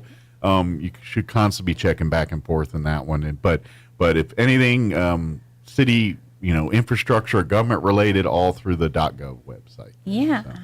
Good deal. Well, the other big event that we want to let folks know about is every year the United States of America has National Night Out, and communities across the country all celebrate by having usually some kind of event where they invite the kids out and they get to come out and have fun and snacks and games, and usually they get to meet the police officers and firefighters, and they get to hang out on the trucks and the cars and wear the hats and blow the whistles and do all the fun stuff. But it's also a great time for the community and our law enforcement to kind of chat a little bit and say, hey, how can we make our community better? Hey, do you have a neighborhood watch? How do we start these things? Where's resources for my kids? It's a fun cookout night kind of thing, right? But it's really there to kind of be that connection between law enforcement and the community and kind of making sure everyone's kind of on the same page. Just mending that barrier, right? Yeah, exactly. And I know it's been going on for years, but Roswell does it every year, and of course, National Night Out will take place again this year. What's the pertinent details for this one? All right, so National Night Out will take place August 1st. It's going to be on Tuesday. Okay, usually it is on a Tuesday if I remember right. It always seems to be on a Tuesday. The first Tuesday of August. Okay, very good. And it's going to be at the Roswell Recreation and Aquatic Center, 1402 West College. Okay. from 5 to 8 p.m. All right. And that's a change this year. So in the past, it had been at the convention center. Yeah, so usually it's been another, like it was even in Target years ago and stuff, but yeah. And so this year it's going to be at the Aquatic Center, and there's another addition. Do you want to tell them what? Another layer. Another layer. Yeah, so we've been so fortunate to have it hosted this year at the Recreation and Aquatic Center. And with that being said, we'll be having a free swim day. Nice. So the first 200 individuals that go to the facility will get in for free. Nice. Starting at 5 o'clock. So from 5 to 8 that night. And as they come in, watch, that's going to be a day it's cold. We need another cold day. You watch, August 1st will be 70. Let's hope not. Let's hope not. We want them to be able to enjoy the pool for free that day. Be like, we've been waiting for this day, and finally the day we're like, nah, we kind of want to go swimming. It's like, no, I'm just please kidding. enjoy the pool the next 4 days, because it's going to be over 100. And make sure you guys stay hydrated. That's the other thing. If you have elderly parents or even pets, please drink plenty of water. Sorry, side note. But tell them what else we're gonna. Yes, what else we got planned on the swimming? We'll be having Jolly Jumpers, as well as carnival games. Games, and then we'll be giving out free backpacks while supplies last. Right now we have. It always kind of lines up right around the beginning of school there. So we'll have school supplies for the children. First come, first served basis. Yes, and then you would need to bring your children with you as well. Yeah, for every backpack you need, you have to have a child to match it, basically. So. Right. Yes. And they're going to be showing demos, right? They're going to show their cars, like you said. They're going to have various booths set up for just different types of games. This night is a night about community. Sure. Right? So a lot of times, and kid, correct me if I'm wrong, but a lot of times when they go into situations, it's not normally a positive one. And so for National Night Out, it's a night of positivity for our community, where the kids and parents can come and talk to our officers in a positive type of environment. Absolutely. And I'm sure, most of our parents are reinforcing that, law enforcement to their children are your friends, when something is wrong, those are people you go towards, Right. And so this is an event that cements that for families and things. And like you said, and I'm sure you see this every day out on patrol, that, there are days, you're coming in on a bad situation. People are scared, angry, their emotion level is not at their normal spot there. And so their interactions with law enforcement are always in that area instead of just, hey, what are you doing? Coming, it's not the fun part where you're just sitting there at an event. And that's where this part is. They get to kind of see the personalities behind the badges, so to speak. And that's the best part about this event. Seeing our officers as people, not as officers. And and you guys get to let your hair down a little bit and interact with the kids and things. So do you get, now, since it's a pool night and swimming, does the RPD have swim trunk uniforms? Personally, I don't. Like, do you have like a two-piece or one-piece with a badge on it and you're swimming, or the guys have Speedos? What's the... Is there official swim trunk uniform? There should be for this night, but I don't think you'll see many of the officers out swimming. We'll probably all still be in uniform. Probably, yeah. We're looking forward to having some of the fire. Thing is, if they get in the pool, they'll sink, because there's about 80 pounds of gear on each one of them. Yes, yeah. And Neighborhood Watch will be out there, right? Yes, Neighborhood Watch will be out there. So if you want to learn about have any questions about that, they'll be out there. We'll have a booth for that, for any of the community members that have questions about their neighborhoods and want to. And that's the cool thing about it, is you really get the chance to just talk, and like you said yourself, and a lot of the other Roswell police officers will be there just to, just to talk, just to say. And like you said, if you want to organize Neighborhood Watch, or if you have one but it's kind of defunct and needs a little sprucing up, or maybe one's going and you just want to kind of cement it. This was this event's for, is to kind of talk about that. And I've seen Neighborhood Watches. Everyone's a little different. Some get little very active, and they'll have a monthly or quarterly meeting, and they'll talk safety stuff. Some it's just, just keep an eye out and walking. Nothing formal per se set up, but either way, that set that up. That's a good thing to have in your neighborhood, and the RPD loves to work hand in hand with, because to be honest, your neighborhood watch are the eyes and ears for law enforcement. When I would imagine in neighborhoods, and I'm just spitballing, but I'm just going to take a stab here. I'm imagine neighborhoods that have neighborhood watches set up and things like that, you probably have better success as far as catching and arresting things that go on in those areas versus areas that don't, just because you've got the evidence, you got eyewitnesses, all the stuff you guys need to do your job. You're getting better tools because you've got people kind of looking out. Yeah, it creates better community communication. And so that's what we're striving for right now. And that's why I believe in this event so much and so strongly, is because it brings the community together for one night. And it allows them to open up to us and talk to us and ask us questions that they wouldn't normally be able to ask us, right? So, and that's the fun part too. It's like, what's that thing do? It's like, well, this is my mace, or this is, you know what I mean? The kids and younger side, what's that button do? And they get in the car and they see you guys as humans. Right, and it's for all ages. Yeah. So if I'm happy that we do this every year, and I strongly encourage anyone that is able to come out and be involved with this. Yeah, National Night Out's a fun night. It's really that chance for especially families and stuff to see law enforcement and see, you know, the human side, the real side. And it is so important because law enforcement can't do their job without the community support. That's just the plain truth. Without that support, that interaction of the community helping and sharing information, and vice versa, law enforcement doing the same with the community, that relationship has to happen. And events like this cement that thing. And so come out, come swim, come have fun, play games, maybe start your own neighborhood watch, get the kids out there just to come and meet some of the officers and play with the cars and do all the fun stuff and I'm sure the adults will let you push a button or two off. I know there's adults going, I know the kid wants to get out. I kind of want to go in there and blow the horn and all that stuff. You know what I mean? That's what it's all about. And if you really are interested in starting a neighborhood watch or something, come out to the event. There'll be a wealth of information and wealth of resources for you to do that. And I think it's all of us just to be a little more mindful of your surroundings and things, because law enforcement, whether it's the RPD or state police or county police or whoever, they can't solve a case without your information, your support, your eyes and ears, and that's how it happens. And so, our little neighborhood that we have, and we have Sergeant Grace Frescus.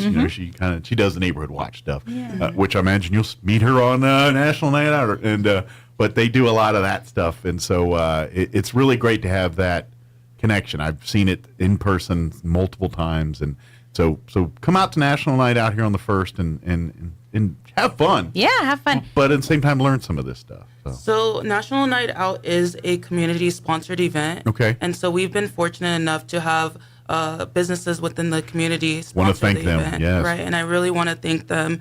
But as well as ask if you are interested in becoming a sponsor or contributing to this year's National Night Out, please call me, Officer Kidd. Okay. You could contact me at the police department, 575-624-6770 at any time. Leave me a voicemail or even contact me via email.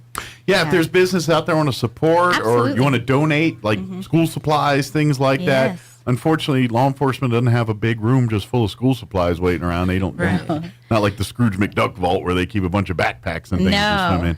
So if you'd like to donate those items, please reach out to Officer Kidd here and make that happen, because you're the reason these events happen. So if someone's out there saying, hey, I got some school supplies, or an organization, or a business that wants to donate school supplies, give the RPD a call. Call Officer Kidd here. They'd love to have you. And do it pretty quick, because August 1st is just a couple weeks, a week and a half, 2 weeks. Next week, right? Yeah, next week. So. Yes, next Tuesday. So 1 week from tomorrow is National Night Out. Yes. So, but again, it'll be at the Recreation Aquatic Center. What time is everything getting underway again? From 5 to 8. 5 to 8. So get there early, 5 o'clock, with your swim trunks ready and coming out to have fun.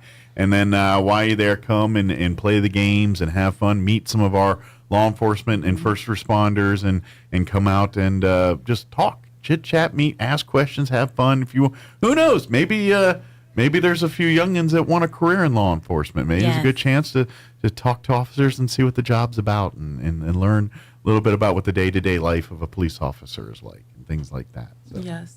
Yeah. Good deal. What's the best way to get a hold of you? To just call the main number there? Or? Yes, right now, call the main number.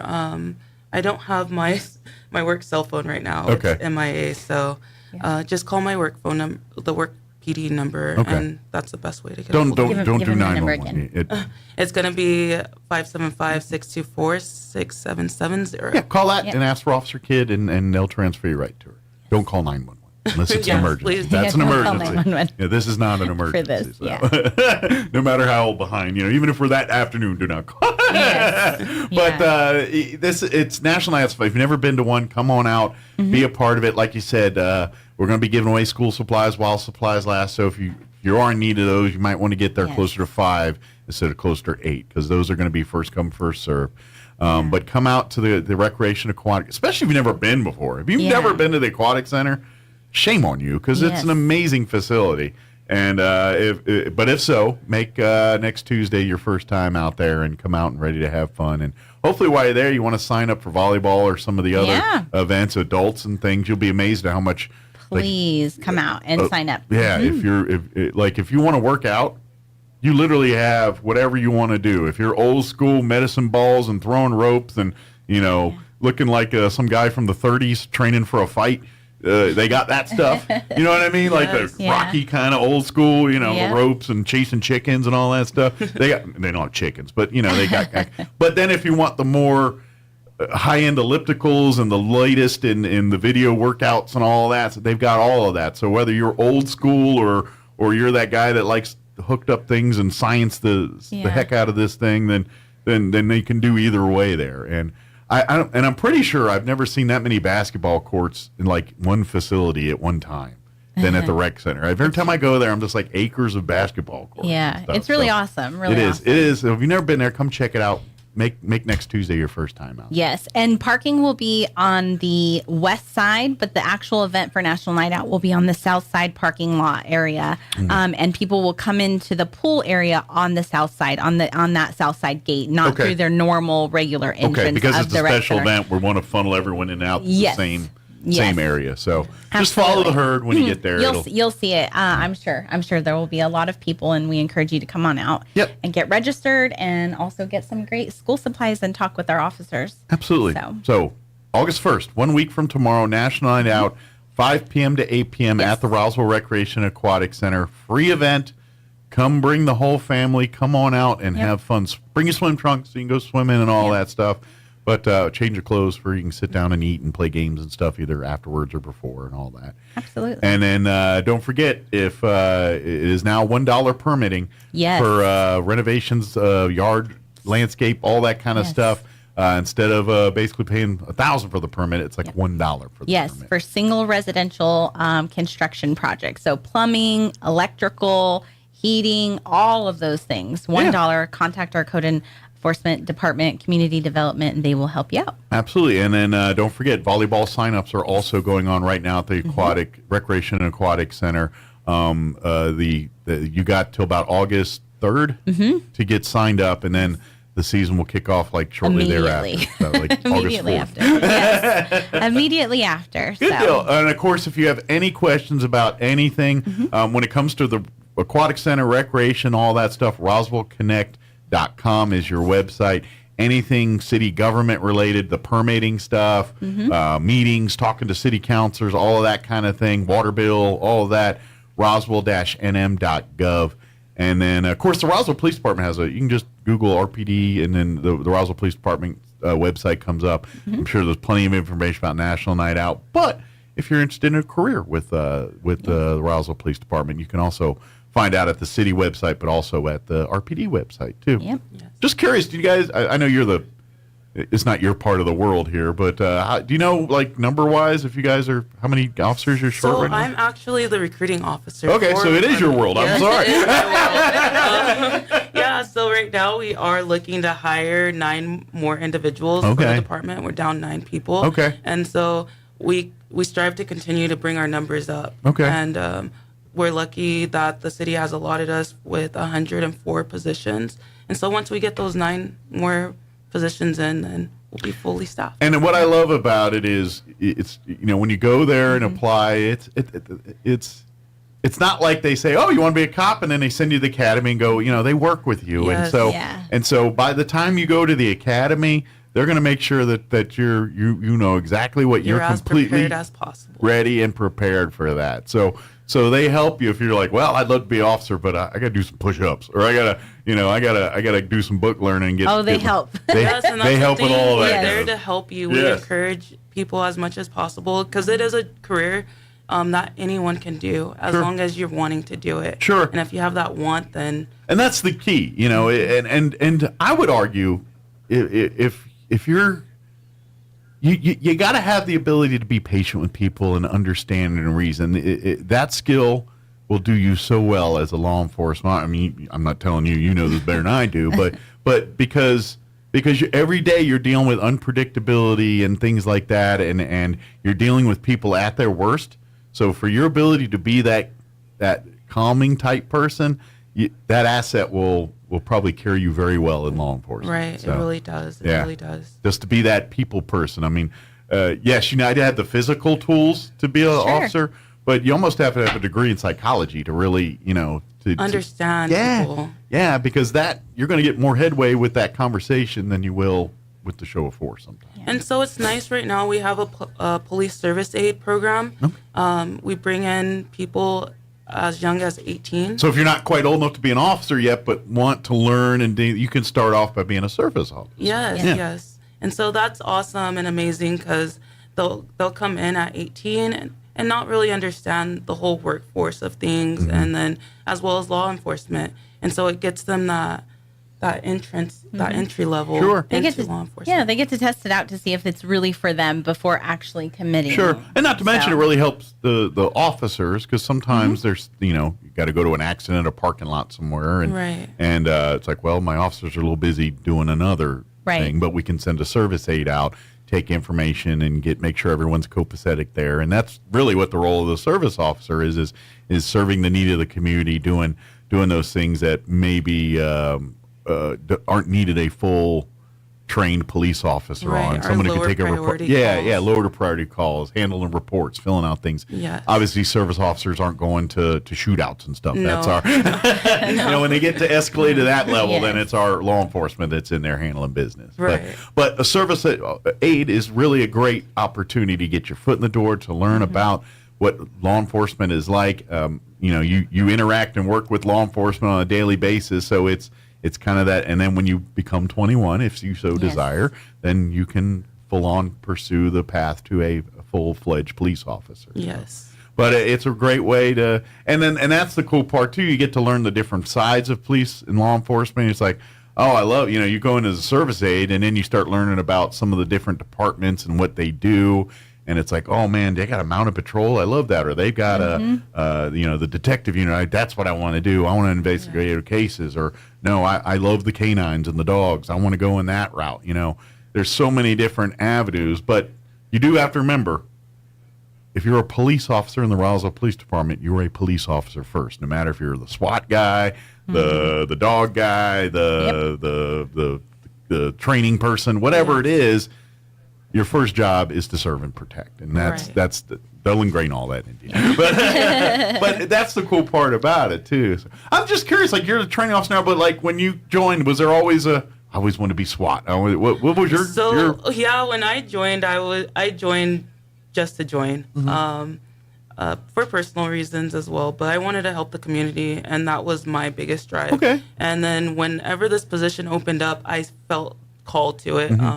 I seen that there is a need, and for me to be in this position has been amazing. I've been in this position for 3 years now, and to bring in people and see the officers grow from the time they start to graduating the academy and then being out on patrol by themselves is like an amazing feeling. That's like your cool part. You're like, you love seeing the new people come in and see them mature and see the system work, basically. Definitely, especially with law enforcement always evolving. It's cool to see like the influx of like the younger generation and older generation still wanting to do this career. Sure, and they're both teaching each other. Right. That's the thing, is the older generation, they've got a lot of good things to teach the younger generation, but the younger generation has a lot of things to teach us. You know, it's really a synergy there. It's because us older folks tend to don't understand or knew the new stuff, and vice versa. Yeah, and really, but that's the thing, though. It's technology's that, you know, that's what's solving cases and things now, and so you know, that's, to me, that's kind of a unique time in our world like that, where you have, you know, especially a few of our veterans that have been in there 20, 30 years, and everything was done with paper and pencil, and you know, and they still remember that, and their brain's wired that way, and it's just that's cool. I like that. So anyway, visit the website if you're interested in applying. Come out to National Night Out. There'll be, if you're interested in talking about recruitment, I'm sure there'll be some people you can talk to out at National Night Out about it. But mark it on your calendars. 1 week from tomorrow, August 1st, Tuesday, beginning at 5 p.m., lasts till about 8 at the Roswell Recreation Aquatic Center. Free event. Bring the entire family. Come on out. Bring your swim trunks. Open swim. We'll go start right at 5 p.m. there. So, but if you don't feel like swimming, no biggie. There'll be plenty of other stuff to do too. But I've got a feeling if it's been like it's been for the last month, the weather still cooperate. I got a feeling everyone's going to want to get in the pool. Yes, and stay hydrated over the next few days because it's going to be really hot. Plenty of water. Yeah, we'd hate to. I know our law enforcement will be keeping bottles in the trunk for people, but hopefully, you know, you don't need it. So. Good deal. Well, thank you guys. Appreciate it. Thank you so much. We'll see y'all next time. And anytime you need to come on for anything, let me know, and we'll be happy. To install a baby box at the main fire station on South Jalagueño Street, while city leaders in Artesia have also had discussions about installing a safe haven baby box, it has not come to fruition yet. A heartbreaking story of thug criminals who robbed a 6-year-old boy's lemonade stand in Belen.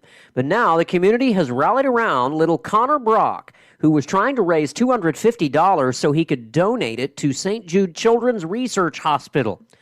Now, the hospital challenges kids every year to open a lemonade stand in July. Connor's parents said they were also trying to use the lemonade stand to teach their young boy about money and how to use it responsibly. But 2 different motorcycle rider groups came to the rescue after his lemonade stand was robbed: Moose Riders Belen 1680 and Rogue Riders. Additionally, workers at New Mexico Gas Company built Connor a full-size lemonade stand to provide him some shade. You're up to date. I'm Jared Sorello reporting. Turn up your radio. Here's the Sean Hannity Morning Minute. Equal justice and equal application of our laws is dead in America today, which is a very sad thing for this country and a very sad thing for a constitutional republic. You got these underhanded prosecutors with the DOJ, you know, give the sweetest of sweetheart deals to the president's son with no further opportunity to dig deeper in light of all that we learned from IRS whistleblowers and the special treatment, FBI people tipping off the Biden family about potential interviews they didn't know was coming. The fix was in until the judge stepped in here. And a lot of credit to Judge Mary Ellen Nareka for picking this up and smelling this rat. Check out the Sean Hannity radio show later today, right here. Hi, I'm Henry Winkler. My eyes are very important to me. My eyes connect me with things I love. I loved my late father-in-law dearly. He always lit up a room, but his vision dimmed with age. He had age-related macular degeneration, or AMD. And since partnering with Apellis, I've learned there's an advanced form of the disease called geographic atrophy, or GA. His struggle with vision loss made me want to help others know about GA's warning signs. For some, straight lines seem wavy, like when looking at a door frame. For others, blurry or missing spots can make it hard to read or see loved ones' faces. Many have trouble seeing in low light, making driving at night difficult. GA gets worse over time and cannot be reversed. If you've been diagnosed with AMD and notice vision changes, don't wait. Talk to your eye doctor about GA today. Learn more at GAWon'tWait.com. That's GAWon'tWait.com.